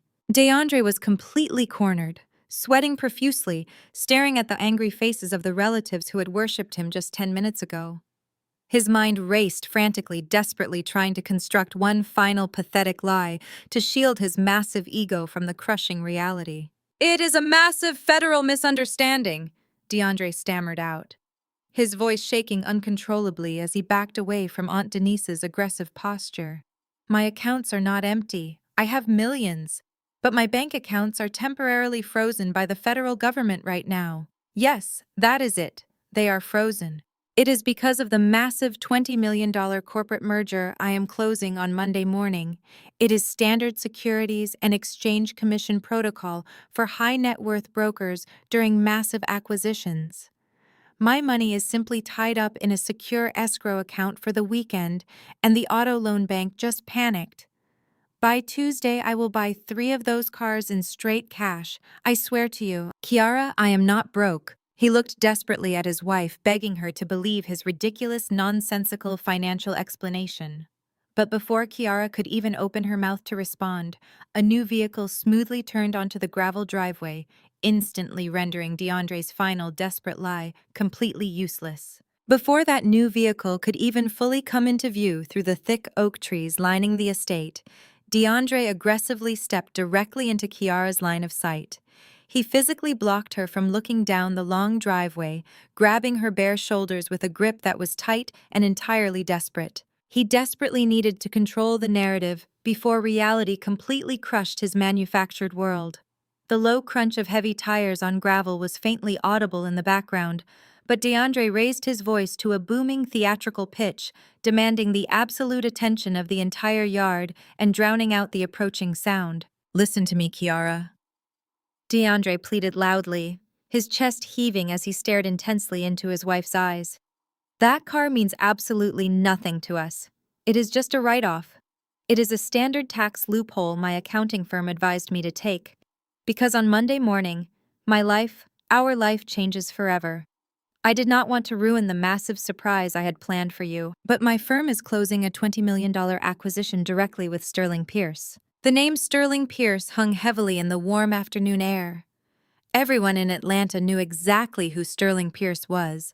He was a notorious billionaire real estate tycoon, a man who owned half the commercial skyline and operated with ruthless, terrifying precision. To even be in the same room as Sterling Pierce was considered a massive badge of honor in the corporate financial world. He was a titan of industry, a man whose wealth was so vast it was almost incomprehensible to normal people. Aunt Denise's eyes widened dramatically. The furious anger on her face hesitated quickly, replaced by the intoxicating allure of extreme wealth. Sterling Pierce, she repeated, her loud voice dropping to a hushed, reverent whisper. DeAndre saw the slight opening and immediately pounced on it, his fake confidence artificially inflated like a punctured tire being pumped with hot air. He released Kiara's shoulders and turned to address Aunt Denise and my mother, gesturing grandly with his sweaty hands. Yes, Sterling Pierce, DeAndre confirmed, puffing out his chest and standing taller. I am his lead managing broker on this massive corporate merger. I report directly to the man himself. We have been working closely behind closed doors for months. Why do you think my personal assets are temporarily frozen? Because the federal government monitors every single penny when a billionaire like Sterling Pierce executes a hostile takeover. It is standard securities and exchange commission protocol. My funds are securely locked in an offshore escrow account for the weekend to prevent insider trading allegations. But the moment that bell rings on Wall Street on Monday morning, my commission clears immediately. It is a guaranteed cash payout of over $4 million. Kiara's face instantly softened. The raw terror of losing the least luxury Maserati evaporated, instantly replaced by the dizzying, greedy fantasy of limitless cash. $4 million, she breathed, her hands coming up to cover her mouth in shock. Exactly. DeAndre lied smoothly. He was gaining dangerous momentum, completely intoxicated by his own massive delusion. So let that pathetic bank take that cheap Maserati. On Tuesday morning, we are going straight to the luxury dealership downtown. I am buying you a brand new Porsche Cayenne straight cash. Custom leather interior, fully loaded, whatever color you want. And Aunt Denise, do not worry about this old house for a second. Once we finalize the paperwork today and kick Chloe out, I am dropping a cool $500,000 on the brownstone renovations. We are going to rip out these cheap wooden floors, install imported Italian marble, and turn this place into a true luxury estate. We are practically royalty now. The family members, who had just been staring at him in absolute disgust, suddenly began to nod slowly. It was a spectacular display of human gullibility. They wanted to believe his ridiculous story because they desperately craved proximity to that kind of money. They preferred a comfortable, glamorous lie over the ugly, broke reality staring them right in the face. But DeAndre was not satisfied with just regaining their adoration. He needed to completely obliterate the massive threat I posed to his ego. He needed a scapegoat to deflect any lingering suspicion. He slowly turned his head to look at me, his eyes narrowing with pure, unadulterated malice. I was still sitting peacefully on the wooden porch swing next to Grandma Estelle, holding my crystal glass of vintage 1990 French wine, watching his pathetic performance with mild amusement. And as for you, DeAndre sneered, marching aggressively toward the porch, his heavy footsteps thudding against the grass. You thought you could pull off this pathetic little scam and humiliate me. You thought you could use a stolen black card to hire a luxury catering team and make me look foolish in front of my own family. DeAndre pointed a sweaty, aggressive finger directly at the Opulence and Company staff, who were quietly and efficiently ignoring him while setting out the heavy silver cutlery on the dining tables. You are incredibly stupid, Chloe, DeAndre shouted, his voice echoing triumphantly across the yard. Do you want to know the real reason my firm is currently freezing my accounts to work with Sterling Pierce? It is because the company Sterling Pierce is using my firm to buy out is Opulence and Company. Aunt Denise gasped loudly, clutching her chest. DeAndre's lie was so massive, so incredibly audacious, that it temporarily paralyzed their critical thinking skills. It was a desperate Hail Mary attempt to connect his fake billionaire boss to the very real luxury unfolding on our lawn. That is right, DeAndre continued, his voice dripping with venomous satisfaction. My firm is executing a hostile takeover of the very company you are currently defrauding. We have been aggressively auditing their financial accounts for weeks. We know every single high-net-worth client. We know every single major transaction. So whatever stolen identity you used to illegally acquire that Centurion Black card, my corporate compliance team is going to flag it by tomorrow morning. You just handed me the exact evidence I need to put you away for a very long time. He stood at the bottom of the porch steps, looking up at me with a sickening, victorious grin. He genuinely believed his own lies in that moment. He believed he had successfully backed me into an inescapable corner. Sterling Pierce absolutely despises thieves, DeAndre hissed, taking one step up the wooden stairs to loom over me.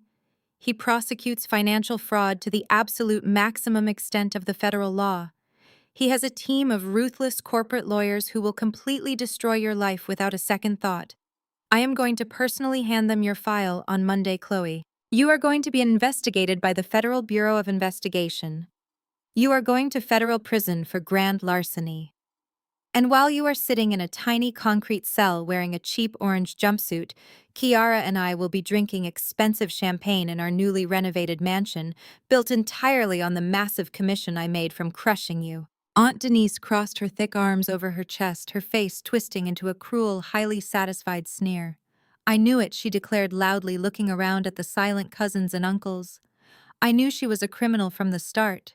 She is going to rot in a jail cell, and she completely deserves it for bringing this massive shame onto our good family name. Kiara stepped up proudly right behind her husband, her arrogant, entitled smirk firmly back in place. "That is what you get for trying to outshine us, Chloe," Kiara mocked, tossing her hair over her shoulder. "You always were a massive failure. Now you are just a convicted felon waiting to happen." They had completely and utterly bought into DeAndre's desperate, fabricated fantasy. They were so incredibly eager to see me fail, so desperate to maintain their toxic family hierarchy, that they blindly accepted the most ridiculous, illogical explanation possible. They stood together as a united front, glaring at me with pure hatred, waiting for me to break down and confess to crimes I never committed. I took another slow, luxurious sip of my expensive wine. I did not say a word. I did not need to.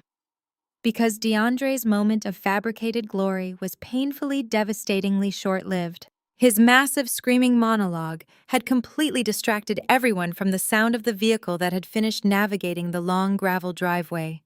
The loud, clanking tow truck that took DeAndre's repossessed car had already departed down the street, leaving a gaping, empty space on the pavement right at the front of the house. The low, powerful rumble of a massive engine suddenly vibrated through the soles of our shoes, commanding absolute attention.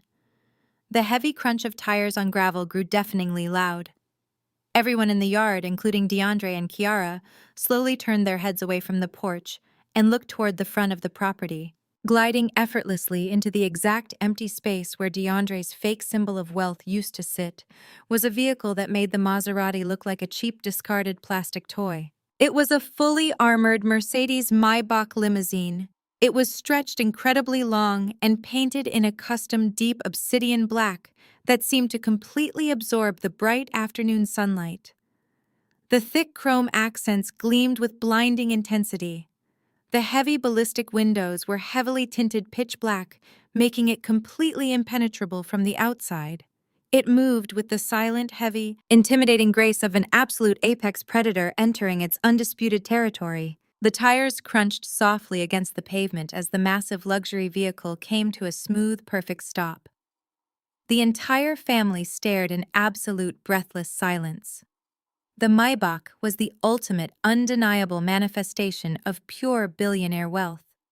It was a vehicle that commanded immediate respect and instilled deep fear in anyone who understood exactly how much money it took to own one. But it was not just the overwhelming size or the staggering price tag of the car that made DeAndre's jaw drop completely open. It was not the armored doors that caused the blood to rapidly drain from his sweaty face for the second time that afternoon, leaving him looking like a terrified corpse. It was the custom solid silver license plate mounted perfectly on the front bumper. The large, bold letters were stamped deeply into the polished metal, spelling out a single devastating word that completely shattered DeAndre's entire universe. DeAndre stared at the silver license plate, his entire body trembling so violently he looked like he might collapse directly onto the grass. Pierce 1. The custom plate confirmed what his terrified brain was struggling to comprehend. The vehicle belonged to the absolute pinnacle of Atlanta's corporate hierarchy. Sterling Pierce had arrived at my grandmother's house. The heavy armored doors of the Maybach opened simultaneously. From the front, two massive, heavily built private security guards stepped out, their eyes constantly scanning the perimeter with cold, practiced efficiency.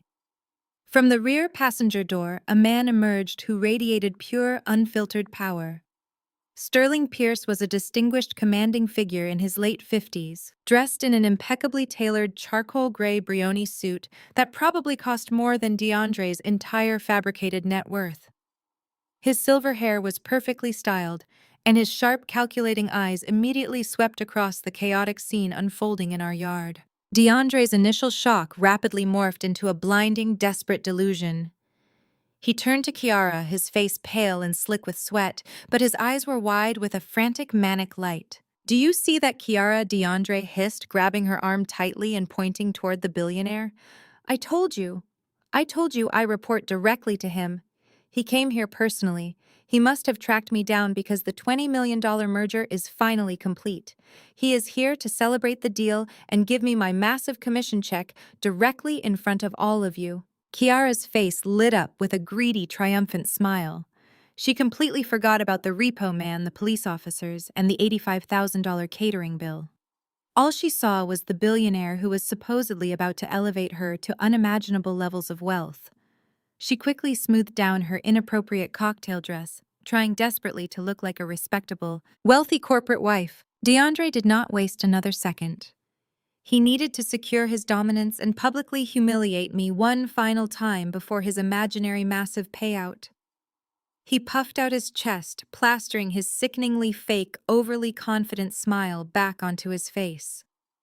He strutted aggressively across the lawn, bypassing the police officers and completely ignoring the angry glares of Aunt Denise and my mother. He walked directly toward Sterling Pierce with his right hand fully outstretched, aggressively projecting his loud, booming voice so the entire family could hear his grand introduction. "Mr. Pierce, what an absolute honor!" DeAndre shouted cheerfully, closing the distance rapidly. "I am DeAndre Washington, your lead managing broker on the Opulence & Company hostile takeover. I cannot believe you came all this way to personally deliver the news of our massive success. I was just telling my beautiful wife here that our $20 million deal is going to fundamentally change the market. It is an absolute pleasure to finally meet you face to face, sir. Let me get you a drink and we can discuss the final commission payout." DeAndre stepped directly into Sterling's path, his hand extended, waiting for the billionaire to eagerly shake it and validate his massive web of lies. But Sterling Pierce did not extend his hand. He did not smile. He did not even break his confident, measured stride. He looked at DeAndre with an expression of profound, chilling indifference, as if he were staring at a piece of completely irrelevant garbage that had somehow blown onto the sidewalk. Before DeAndre's extended hand could get anywhere near the billionaire, the lead security guard smoothly and aggressively intervened. The massive guard stepped sharply in front of Sterling, raising a thick, muscular arm and shoving DeAndre violently backward. The force of the shove caught DeAndre completely off guard.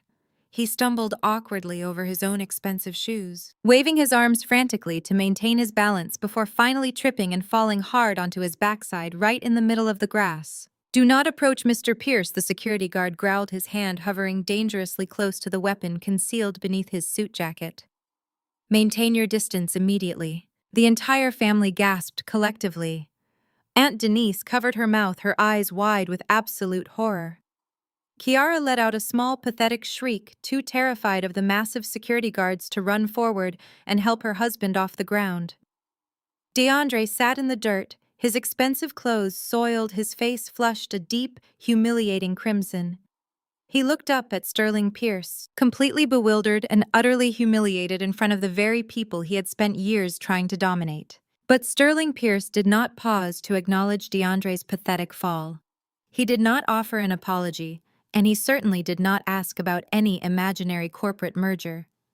He simply continued walking his polished shoes, crunching softly on the grass, as he bypassed DeAndre entirely.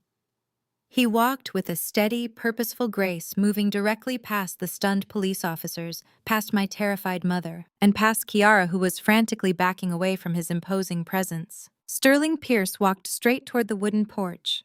I remained seated peacefully on the swing next to Grandma Estelle, holding my crystal glass of wine. I did not stand up. I did not act surprised. I simply waited as the billionaire approached the bottom of the wooden steps. When Sterling reached the porch, the heavy, imposing aura of the ruthless corporate tycoon instantly vanished. He stopped at the bottom of the stairs, unbuttoned his suit jacket, and offered a deep, incredibly respectful bow. It was a gesture of profound deference, a physical acknowledgement of a power dynamic that completely shattered everything my family thought they knew about the world. "My deepest apologies for the delay," Madam CEO Sterling Pierce said, his voice rich, warm, and carrying clearly across the absolute dead silence of the yard. The final financial audits for the massive acquisition took slightly longer than anticipated this morning, but I am pleased to report that our legal teams have completely aligned. The paperwork for your complete buyout of the Downtown Investment Agency is finally ready for your official signature. The silence that blanketed the yard was no longer just shock, it was total, paralyzing devastation. DeAndre, still sitting pathetic and dirty on the grass, let out a strangled, choked gasp. His mouth hung open, his eyes darting frantically between my calm face and the billionaire who had just bowed to me. Kiara stood frozen, her perfectly manicured hands trembling violently at her sides, completely unable to process the words she had just heard. Aunt Denise looked like she was about to pass out, leaning heavily against a patio chair for physical support. I took a slow, luxurious sip of my 1990 vintage French wine, letting the rich flavor coat my tongue before slowly lowering the glass. I looked down at Sterling, offering him a warm, genuine smile. "Thank you, Sterling," I replied calmly, my voice steady and completely unbothered by the chaos surrounding me. "I appreciate you handling the final details personally. I know how much you value efficiency. Please come up and join us. The Platinum Catering team has just finished preparing the truffles, and I would love for you to finally meet my grandmother." Sterling smiled warmly, stepping up onto the porch. He approached Grandma Estelle, who was still sitting quietly, radiating a quiet, knowing satisfaction. "It is an absolute honor to finally meet you, Mrs. Washington," Sterling said gently, shaking her frail hand. "Chloe speaks of your wisdom and your resilience constantly. You raised a truly brilliant, formidable businesswoman." Grandma Estelle chuckled softly, a sound filled with deep, hard-earned triumph. "She has always been fiercely independent, Mr. Pierce," my grandmother replied, her sharp eyes flicking over to where DeAndre and Kiara were standing in total ruin. "Sometimes it just takes people a little while to realize exactly who they are dealing with." Sterling turned his attention back to me, pulling a sleek leather portfolio from beneath his arm. "The documents are fully prepared, Chloe. With your signature today, Opulence and Company will officially take total controlling ownership of the entire downtown financial brokerage." DeAndre scrambled desperately to his feet, his expensive pants stained with grass and dirt. He was sweating profusely, his mind completely broken by the horrific reality crashing down upon him. He stumbled forward, ignoring the warning glare of the massive security guards, his voice cracking with pure, unadulterated panic. "Wait," DeAndre stammered, pointing a shaking finger directly at me. "No, no, this is impossible. You are a waitress. You dropped out of Spelman. Mr. Pierce, you are making a massive mistake. She is a fraud. She is a criminal. She does not own Opulence and Company. My firm is auditing Opulence right now for a hostile takeover. I am your lead broker on the deal." Sterling slowly turned his head to look at DeAndre. The warmth in the billionaire's eyes instantly vanished, replaced by a cold, calculating ruthlessness that sent a visible shiver down DeAndre's spine. "You are incredibly misinformed, young man," Sterling stated, his voice dripping with icy contempt. "Opulence and Company is a privately held $100 million enterprise founded and solely owned by Chloe Washington. She built it from the ground up through sheer brilliance and an unmatched work ethic. There is no hostile takeover being executed by your pathetic failing brokerage firm." Sterling took a slow, deliberate step toward the edge of the porch, looking down at DeAndre with absolute disgust. "In fact, it is quite the opposite," Sterling continued, his voice echoing loudly so every single family member could hear the final crushing truth. "Chloe has utilized a fraction of her massive corporate capital to completely buy out your struggling agency. She currently owns your entire firm, your client list, and your operational debts. She is, as of this very moment, your undisputed boss." DeAndre staggered backward as if he had been physically struck in the chest. He looked at me, his eyes wide with a terror so profound it was almost pitiful. I calmly set my crystal wine glass down on the small table next to the swing. I stood up, smoothing the front of my canvas apron, and walked slowly to the edge of the porch to look directly down at the man who had tormented me for years. The dead silence that fell over the cookout was absolute and suffocating. It was not just the absence of noise, it was the sudden, violent death of a reality my family had fiercely protected for over a decade. The birds seemed to stop chirping. The wind died down. The only sound was the heavy, ragged breathing coming from DeAndre as he stared up at me from the dirt. He looked like a man who had just watched the sky crack open and the world turn completely upside down. DeAndre pushed himself up slightly, resting his weight on his elbows. His expensive designer shirt was stained with green grass and dark soil, a fitting visual for the current state of his fabricated life. He looked frantically from me to the billionaire standing beside me, his mind desperately trying to bridge the massive gap between his arrogant delusions and the crushing truth. "Mr. Pierce?" DeAndre stammered, his voice weak and completely devoid of its usual booming arrogance. "There has to be a mistake. A massive, ridiculous mistake. Why are you talking to her like that? Why are you bowing to her? She is a failure. She is the family scapegoat. She dropped out of college and works as a broke waitress. She does not even own a real car. How can she possibly be the chief executive officer of anything?" Sterling Pierce did not look at me for permission to speak. He stepped forward, his perfectly tailored suit cutting a sharp silhouette against the rustic backdrop of my grandmother's house. He looked down at DeAndre with an expression of profound, chilling disgust. It was the look of a true titan of industry examining an incredibly incompetent, fraudulent amateur. "You are a remarkably foolish man," DeAndre Sterling said, his voice ringing with absolute unyielding authority.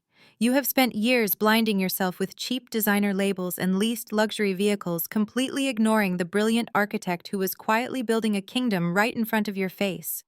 Chloe is not a waitress. She never was a waitress. And her departure from Spelman College was not a failure. It was the most calculated strategic business decision she ever made." Sterling turned slightly, addressing the entire frozen yard. He wanted every single aunt, uncle, and cousin to hear the absolute truth. "When Chloe left college, she did not drop out because she could not handle the coursework," Sterling explained, projecting his voice over the manicured lawn. "She left because she had already secured her first major round of venture capital funding. She founded Opulence and Company, with a vision to completely revolutionize elite event management and luxury real estate acquisition. While you were all sitting around these tables year after year laughing at her and calling her a failure, she was busy acquiring high-value assets across the East Coast. She was orchestrating multi-million-dollar corporate retreats for Fortune 500 companies." Sterling looked back down at DeAndre, his eyes narrowing with icy precision. "Today, Opulence and Company is a privately held enterprise valued at over $100 million, and Chloe Washington owns 100% of the shares. She is one of the most powerful, respected, and feared young executives in the entire state. She is my most trusted business partner, and her financial portfolio makes my early career look completely amateur." The collective reaction of my family was a masterpiece of human devastation. My mother slowly lowered herself into a patio chair, her hands shaking violently as she stared at me with wide, terrified eyes. She was finally realizing the catastrophic magnitude of her lifelong mistake.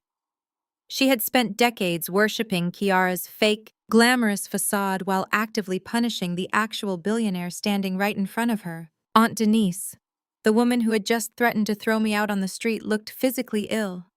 Her mouth opened and closed silently, like a fish suffocating on dry land. She had absolutely no words left to hurl. Her entire identity, built on feeling superior to me, had just been completely vaporized. She gripped the back of a plastic chair so tightly her knuckles turned white, unable to tear her eyes away from the heavy Centurion black card I had displayed earlier. Kiara was the most pathetic sight of all.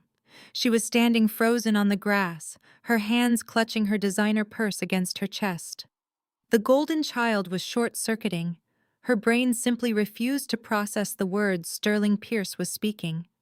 She looked at the vintage wine, the crystal glassware, the luxury staff, and the armored Maybach, trying desperately to find a flaw in the illusion. But there was no illusion.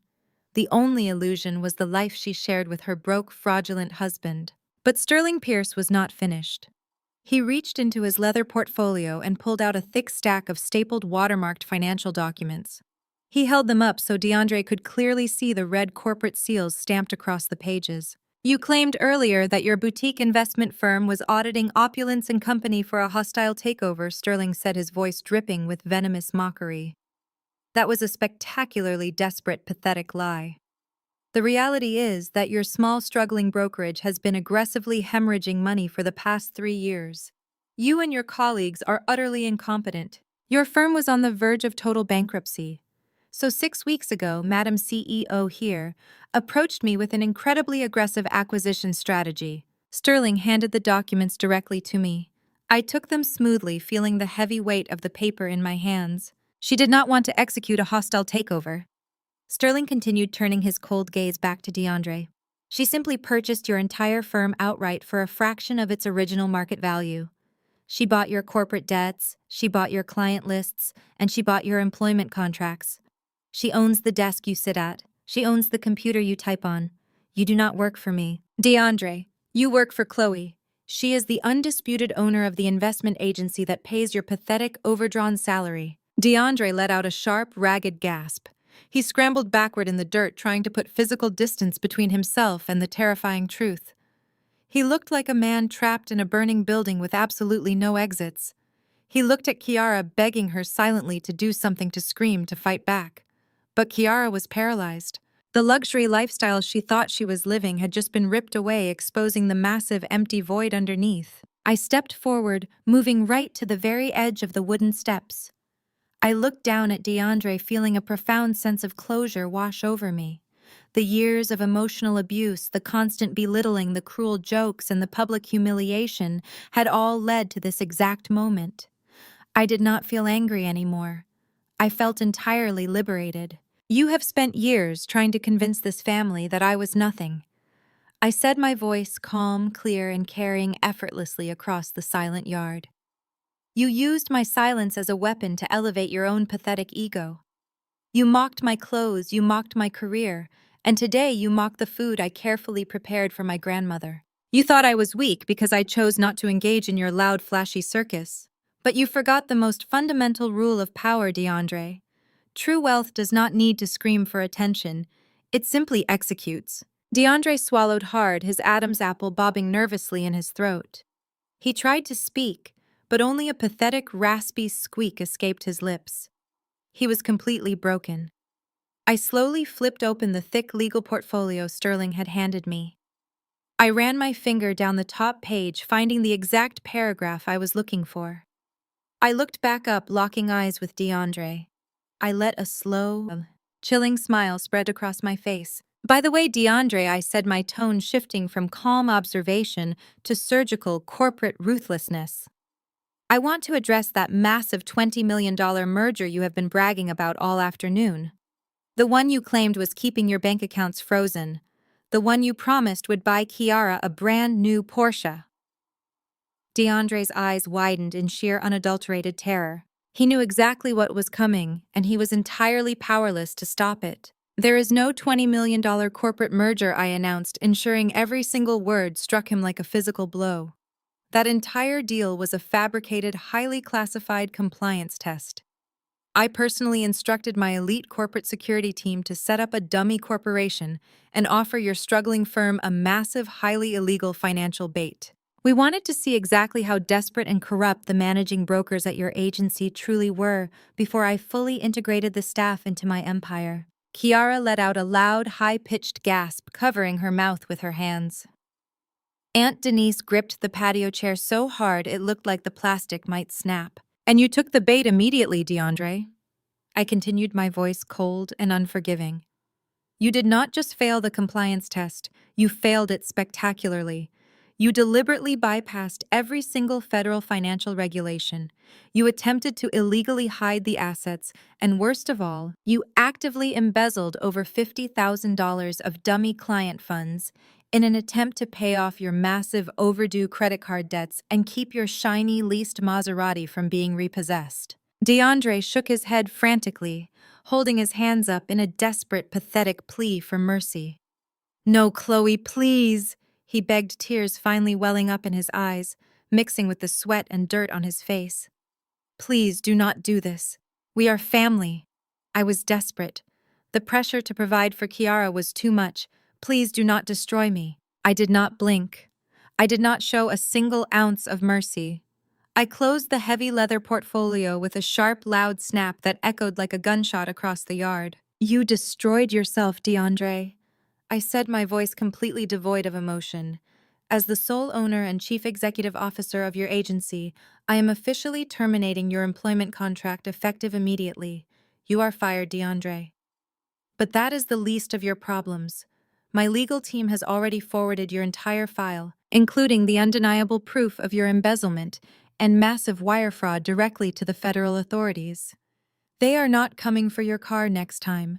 They are coming for you. DeAndre's legs simply gave out beneath him. The absolute certainty of federal prison crushed the last remaining fragments of his fake, arrogant facade. He dropped to his knees, right there in the dirt, the heavy thud of his body echoing in the silent yard. He buried his face in his trembling hands, his fingers violently gripping his hair, letting out a loud, pathetic sob that completely shattered the tense atmosphere. The man who had just demanded I serve him on a silver platter, the man who had tormented me for years with his flashy leased cars and loud designer labels, was now weeping like a terrified, broken child. His heavy gold watch caught the afternoon sunlight as he rocked back and forth, entirely consumed by the realization that his life was fundamentally over. But Kiara did not drop to the grass to comfort her husband. She did not wrap her arms around him or offer a single word of emotional support. The golden child was entirely incapable of handling failure, especially when it threatened her own luxurious lifestyle. Her survival instincts kicked in, but they were deeply rooted in pure, unadulterated delusion. She frantically backed away from DeAndre as if his sudden poverty and impending federal indictment were a highly contagious disease. She looked at the man she had proudly bragged about all afternoon with pure, unfiltered disgust. Her eyes darted wildly around the yard, desperately searching for a lifeline to cling to. Her gaze locked onto the thick manila envelope resting on the glass patio table. The property deed. She lunged forward, her expensive heels clicking loudly and aggressively against the stone, and snatched the document with shaking hands. She spun back around to face me, holding the unsigned paper high above her head like a protective shield. "I do not care about your stupid company," Kiara screamed, her voice cracking with manic, unhinged desperation. She pointed the rolled-up document directly at Sterling Pierce and then violently thrust it in my direction. "I do not care if you own that pathetic investment firm. I do not care if DeAndre is going to jail. That is his problem. He is a broke, pathetic loser anyway. But you are not taking this away from me." Aunt Denise and my mother watched in absolute horror as Kiara completely and effortlessly abandoned her husband in a matter of seconds. Kiara waved the paper violently in the air, her face flushed with frantic, chaotic energy. "This is the deed to a multi-million-dollar historic Atlanta brownstone," she shrieked, taking a step toward the porch. "Grandma Estelle is signing this over to me today. Me, not you. I am the rightful heir to this property. I will sell this massive estate myself. I will take the millions and live exactly the way I deserve. You can have your little catering business, Chloe. I am taking the family crown. I am the owner of this land and I am still kicking you out." Before I could even open my mouth to respond to her pathetic manic outburst, the rear passenger door of the armored Maybach opened once again. A tall, impeccably dressed man in a sharp navy blue suit stepped out onto the gravel driveway. He carried a sleek black leather briefcase. This was Jonathan Vance, the lead senior partner at my corporate law firm and one of the most ruthless, highly respected real estate attorneys in the entire state of Georgia. Jonathan adjusted his wire-rimmed glasses and walked with calculated, measured steps across the manicured lawn. He completely ignored DeAndre, who was still weeping uncontrollably in the dirt. He walked directly onto the stone patio and stopped right in front of Kiara. The towering, deeply intimidating presence of the elite corporate lawyer made Kiara instinctively take a step back, her manic screaming abruptly dying in her throat. "Excuse me," Jonathan said, his voice crisp, cold, and echoing with absolute legal authority. He smoothly reached out and firmly gripped the top of the legal document Kiara was waving around like a weapon. He did not ask for permission. He simply pulled it straight out of her trembling hands. "Hey," Kiara yelled, her eyes widening in outrage as she tried to snatch it back. "That is my legal property. That is my multi-million-dollar deed." Jonathan did not look at her. He briefly scanned the first page of the document, his lips curling into a tight, highly amused smirk. He looked over at me, giving a slight professional nod before turning his attention back to my frantic sister. "This document is absolutely nothing but worthless, fabricated paper. Jonathan announced loudly, ensuring his voice reached every corner of the yard. And with one swift, fluid motion, he ripped the thick stack of papers right down the middle. Kiara let out a horrified shriek as Jonathan tore the papers again, cleanly reducing her imaginary multi-million-dollar inheritance into shredded confetti. He carelessly tossed the ripped pieces onto the patio, letting them flutter and scatter across the hard stone floor. "Are you completely insane?" Kiara screamed, her eyes bulging with pure rage. "You just destroyed my legal transfer. I will sue you. I will have you disbarred. My grandmother was about to sign that." "Your grandmother could sign that paper 1,000 times, and it would not make a single bit of difference," Jonathan replied, his tone remaining incredibly calm and clinical. "You cannot transfer the deed to a property that you do not own."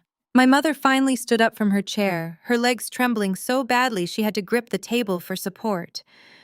"What do you mean?" my mother asked, her voice shaking with profound confusion and rising panic. "Of course my mother owns this house. It has been in the Washington family for over 40 years. It is completely paid off." Jonathan unlatched his black leather briefcase, the sharp click echoing loudly in the tense silence. He reached inside and pulled out a thick, heavily authenticated legal file wrapped in a red band. "It was paid off," Jonathan corrected her, projecting his voice so the entire family could hear the devastating truth. "Until exactly 3 years ago." He turned his cold, calculating gaze down to DeAndre. DeAndre slowly looked up from the grass, his face completely pale, his eyes wide with an expression of pure, unadulterated terror. DeAndre knew exactly what the lawyer was about to reveal. The final, darkest secret of his massive financial fraud was about to be dragged violently into the bright afternoon sunlight. 3 years ago, Jonathan explained, holding up a highly certified bank document for the crowd to see. DeAndre Washington secretly approached a highly predatory lending institution. He needed massive amounts of cash to cover his failing investment deals and to fuel his fake luxury lifestyle. But his own credit was completely destroyed. So, he forged the necessary signatures and fraudulently took out a massive high-interest second mortgage on this exact historic brownstone. The yard erupted into horrified gasps. Aunt Denise clutched her chest, her mouth hanging completely open as she stared at the man she had called a savior just an hour ago. But DeAndre did not just stop at forging the homeowner's signature. Jonathan continued, turning his sharp gaze directly onto Kiara. Because DeAndre had no viable income, he needed a co-signer with a clean financial record to secure the massive loan. "So he stole your identity, Kiara. He forged your name on every single piece of financial paperwork. He legally tied you to a massive, toxic debt without you ever knowing a single thing about it." Kiara staggered backward, hitting the edge of the patio table hard. She looked down at DeAndre, her face contorted in absolute shock and brutal, unimaginable betrayal. "You used my name," Kiara whispered, her voice cracking as the devastating reality washed over her. "You ruined my credit. You put me in debt." When DeAndre inevitably defaulted on those massive payments, the bank foreclosed on the property, Jonathan stated, delivering the final crushing blow with surgical precision. "Your grandmother Estelle lost this historic house to the bank entirely 3 years ago. The bank was preparing to forcefully evict her and auction this property off to the highest bidder. DeAndre almost left your grandmother completely homeless on the streets of Atlanta." My mother let out a loud, agonizing wail, collapsing back into her chair. She looked at DeAndre with pure, unadulterated hatred. Aunt Denise looked like she was going to be physically sick.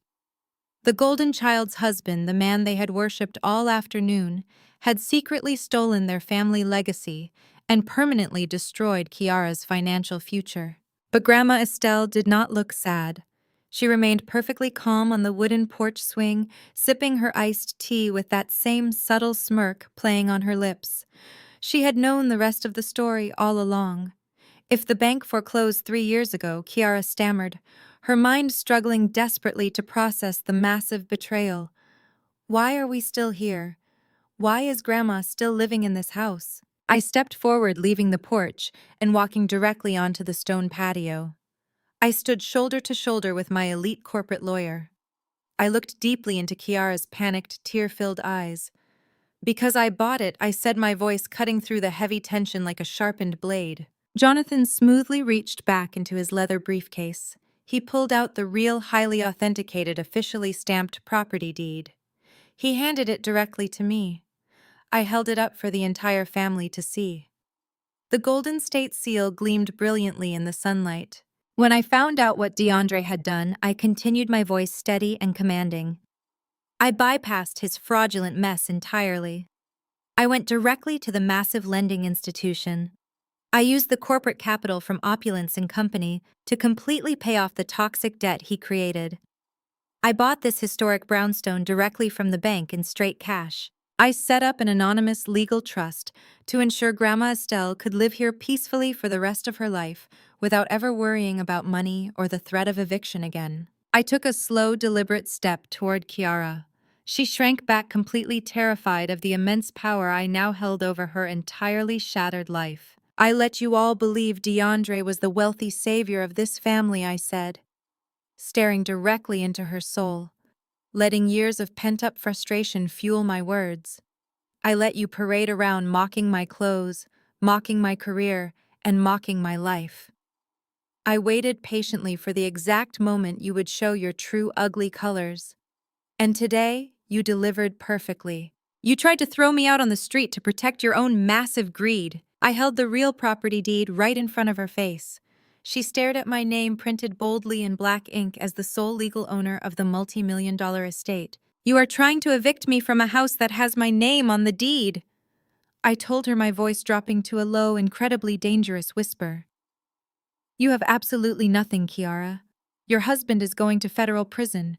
Your credit is completely destroyed. You do not own a single piece of this land. You are trespassing on my property. The silence that followed my declaration was heavier than lead. Kiara stood frozen on the stone patio, her perfectly manicured hands trembling violently at her sides. Her mouth opened and closed silently, struggling to find a single arrogant word to fire back at me, but her mind was completely blank. The invincible armor of her fake luxury lifestyle had been entirely stripped away, leaving her exposed as a broke, desperate fraud standing on the lawn of a house she had tried to steal from its rightful owner. Aunt Denise, who had spent the entire afternoon screaming at me and cheering for my downfall, suddenly realized that the ultimate power in the family no longer belonged to DeAndre or Kiara. It belonged to me. The woman she had just called a worthless peasant was actually a multi-millionaire who controlled the destiny of everyone standing in that yard. Like the opportunistic parasite she truly was, Aunt Denise immediately tried to pivot. She aggressively smoothed down her dress, plastered a sickeningly sweet, entirely fake smile onto her face, and took a hesitant step toward me. Now, Chloe, sweetheart. Aunt Denise began, her loud, abrasive voice suddenly dropping to a soft, completely unnatural coo. Let us all just take a deep breath and calm down. We are family after all. Blood is thicker than water. We were just deeply concerned about your grandmother's financial well-being, that is all. DeAndre clearly made some very poor choices, but you know how men get when they are stressed about providing. You are such a successful, brilliant young woman.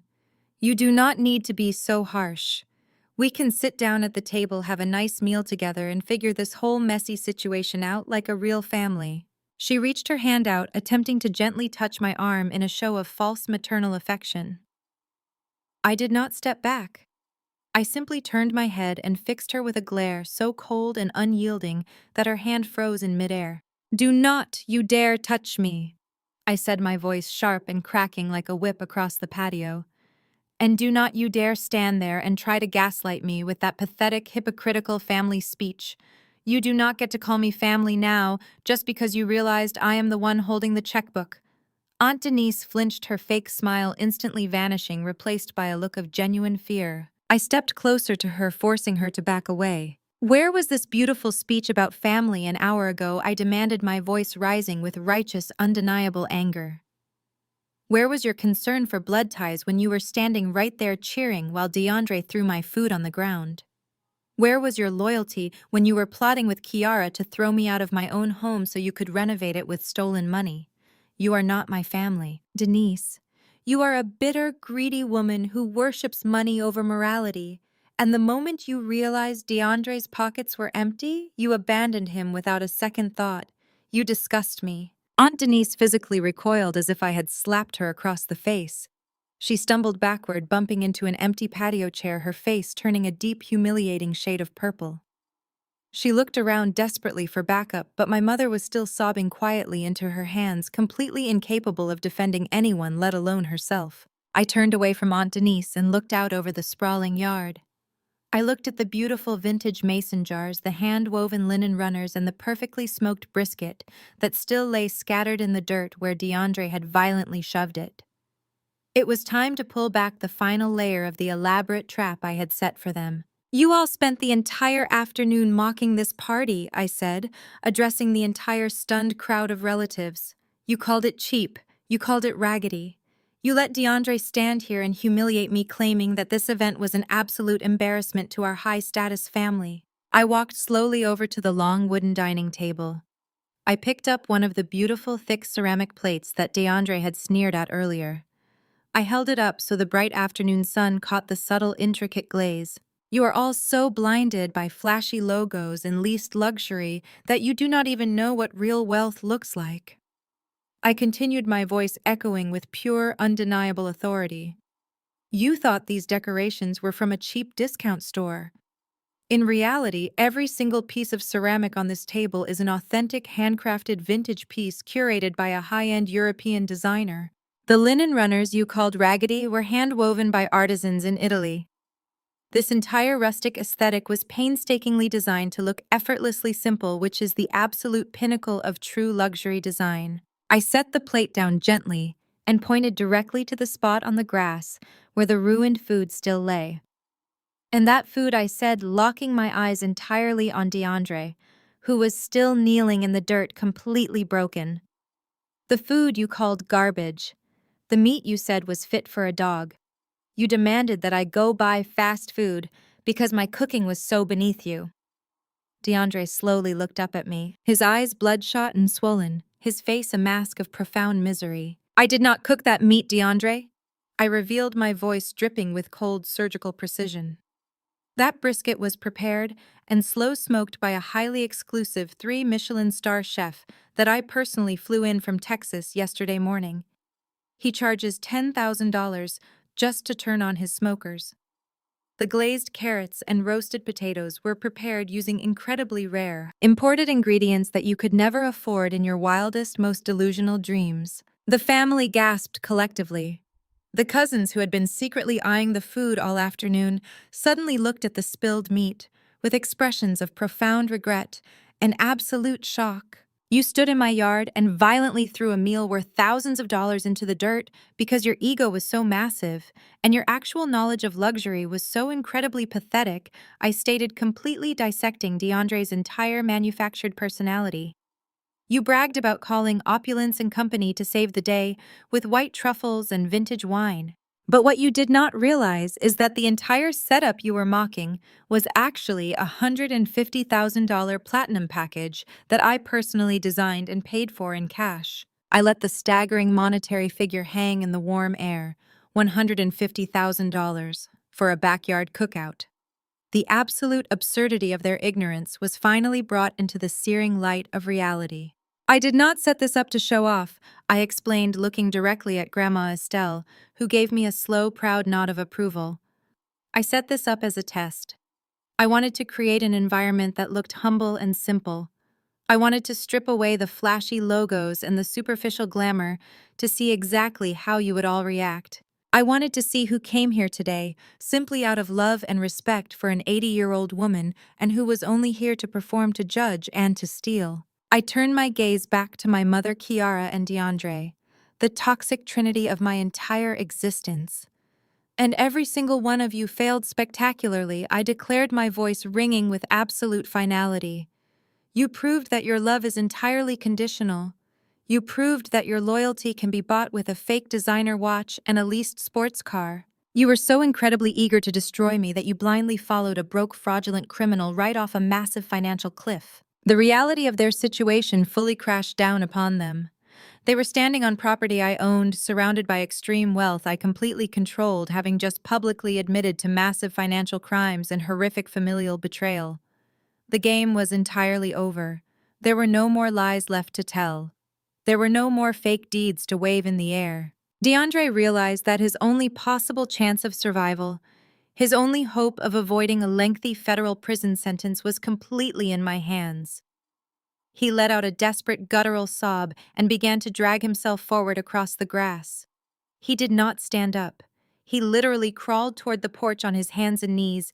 His expensive clothes completely ruined his dignity, entirely evaporated. "Chloe, please," DeAndre begged, his voice cracking violently as tears streamed down his face. "I am so sorry. I was stupid. I was arrogant.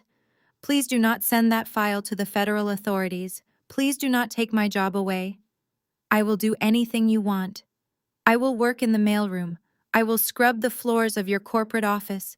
Just please let me keep my salary. Let me pay back the money I embezzled. If you fire me, I have absolutely nothing.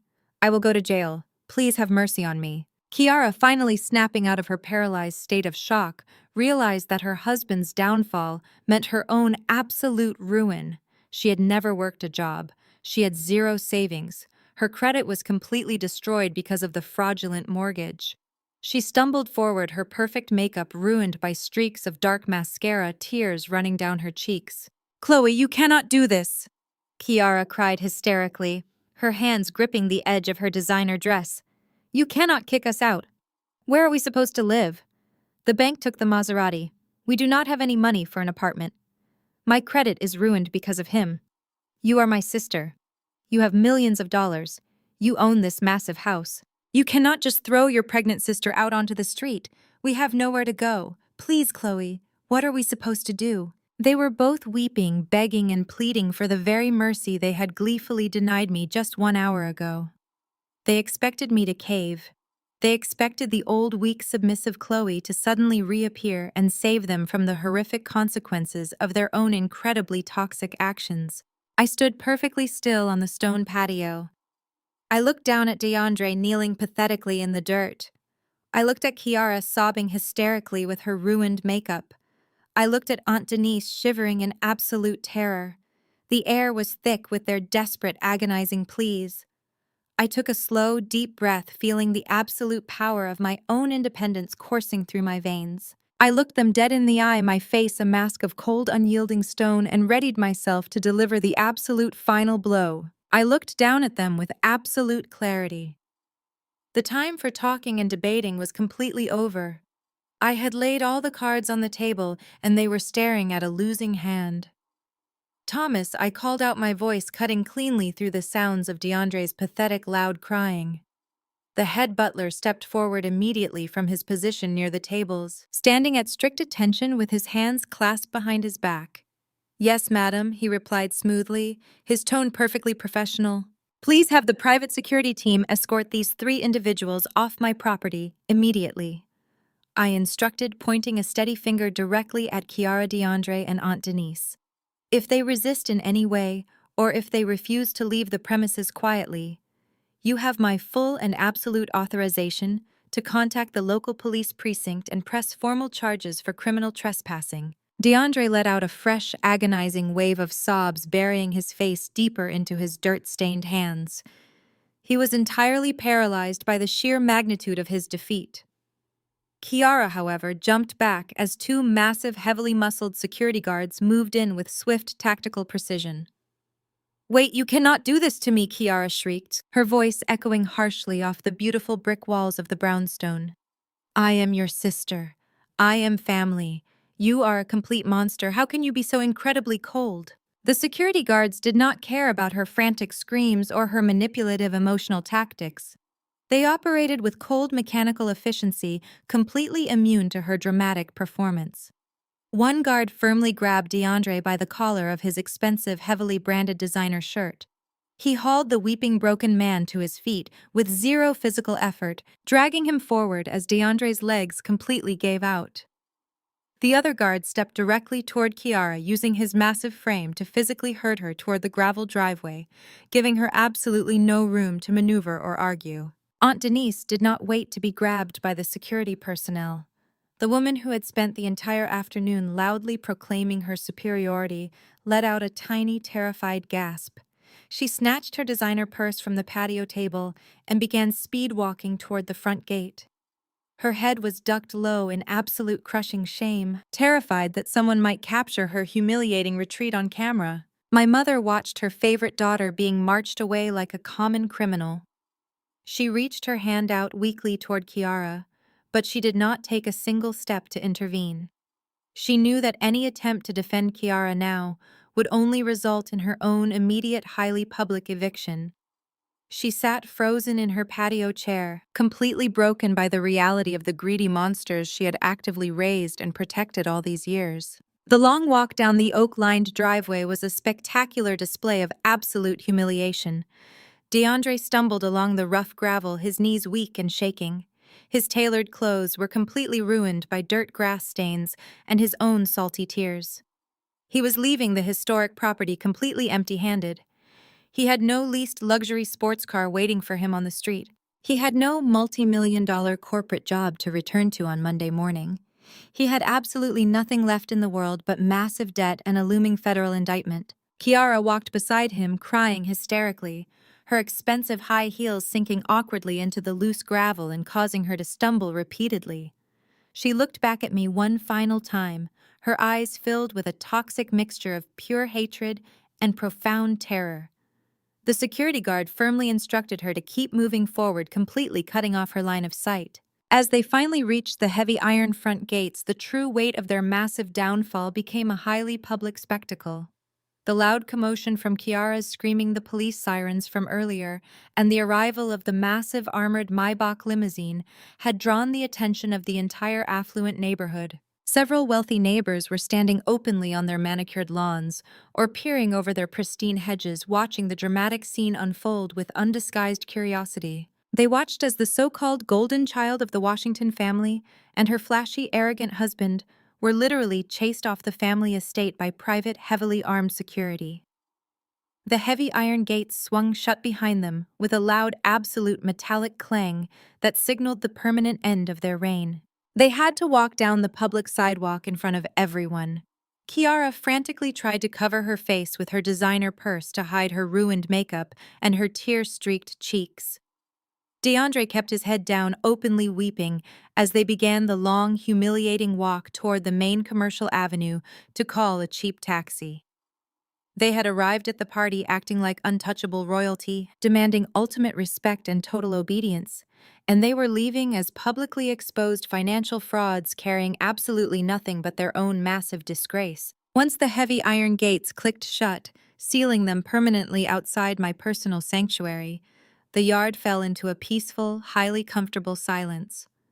The toxic, suffocating energy that had poisoned this family for decades was finally gone, swept away like trash in the wind. I turned back around to face the remaining family members on the stone patio. My cousins were looking down at their shoes, completely terrified and too ashamed to make eye contact with me. My mother was silently crying into a white linen napkin, refusing to look up. Then a soft, incredibly warm voice broke the heavy silence. "Well," Grandma Estelle said, letting out a highly satisfied, joyful sigh. "I must admit, I have been waiting for this exact day for a very long time." I walked back up the wooden porch steps and sat down right next to her on the comfortable wicker swing. She reached over and took my hand, giving it a firm, incredibly loving squeeze. She looked out at the stunned, silent family members scattered across the patio, her sharp eyes sparkling with profound wisdom and quiet, absolute triumph. "You all thought you were so incredibly smart," Grandma Estelle said, her voice projecting clearly to address my mother and the silent cousins. "You thought you could treat my Chloe like dirt because she did not play your silly, superficial games of fake status and leased wealth. I knew about her massive corporate success from the very beginning. I watched her build opulence and company from a small, brilliant idea into a massive, unstoppable empire. She offered to move me into a luxury penthouse 5 years ago." My mother slowly looked up, her tear-streaked face a picture of absolute, devastating shock. "You knew about this, Mom?" she whispered softly, her voice trembling with regret. Of course I knew, Grandma Estelle replied firmly, not offering a single ounce of sympathy. But I specifically asked Chloe to keep her wealth a total secret from all of you. I knew that if this deeply greedy family found out she had millions of dollars, you would never treat her with genuine respect or actual love. You would only see her as a massive bank account to fund your pathetic, materialistic lifestyles. I wanted Chloe to see exactly who loved her for her beautiful soul, and who only loved what she could potentially do for them. Today you all made your ugly choices completely clear, and you have to live with the heavy consequences of those choices for the rest of your natural lives. The remaining family members had absolutely nothing to say in their defense. The truth was far too bright and painful to argue against. They slowly began to gather their purses and jackets, realizing they were no longer welcome to partake in the incredible luxury feast I had provided. They quietly shuffled off the property one by one, walking down the driveway with their heads hung low in deep, profound shame. My mother was the absolute last person to leave. She stood alone at the edge of the patio, looking up at me on the porch. She opened her mouth as if she desperately wanted to apologize, to somehow fix the decades of emotional damage she had caused. But no words came out. She realized it was far too late. She simply turned and walked slowly down the driveway, leaving me entirely in peace. With the yard finally cleared of all toxic elements, the true celebration could officially begin. Thomas and his highly trained luxury staff finished setting the beautiful rustic tables with the sparkling crystal glasses and the heavy polished silver cutlery. The incredible, mouth-watering aroma of the imported white truffles and the 3 Michelin-star smoked brisket completely filled the warm afternoon air. Sterling Pierce took a seat at the head of the main wooden dining table. He smiled warmly, gesturing respectfully for Grandma Estelle and me to join him. I helped my grandmother up from the porch swing, and we walked arm in arm toward the beautiful, extravagant feast. We sat down in the comfortable wooden chairs, completely surrounded by the quiet, undeniable elegance of true wealth. Thomas stepped forward, silently, respectfully pouring another generous glass of the $20,000 vintage French wine for each of us. We raised our crystal glasses in the air, the sunlight catching the beautiful facets of the glass. We shared a silent, deeply meaningful toast to new beginnings, absolute financial freedom, and the beautiful, unmatched peace that comes from finally removing highly toxic people from your life permanently. As I sat there enjoying the most delicious, satisfying meal of my entire life, I looked around at the beautiful, historic property I now officially owned. The sun was beginning to set, casting a warm, golden glow over the manicured lawn. I realized in that quiet moment that the greatest victory of the day was not just exposing DeAndre's massive financial fraud. It was not just watching Kiara walk away with absolutely nothing. The greatest victory was the absolute unshakable peace in my own heart. They thought my silence was weakness. They thought my independence was a failure. But while they were busy wearing fake crowns, I was quietly buying the kingdom. Sometimes the best revenge isn't anger, it's unbothered, undeniable success. If you have ever been the designated scapegoat in your own family, if you have ever been brutally mocked or constantly underestimated by the exact people who were supposed to support and love you, I want you to know that your story is not over. Keep building your life in complete silence. Keep protecting your mental energy, because the beautiful day will eventually come when the absolute truth is revealed, and you will be the one holding the keys to your own massive kingdom. Have you ever had to permanently cut off toxic family members to protect your peace and your future? How did you find the incredible inner strength to walk away from the abuse? I want to read all about your personal journeys of triumph, so please share your survival stories in the comments below. Do not forget to hit the like button, subscribe to the channel, and share this video with someone who might be struggling with a deeply toxic family dynamic right now. Thank you so much for watching, and remember, your unbothered success is the absolute best revenge.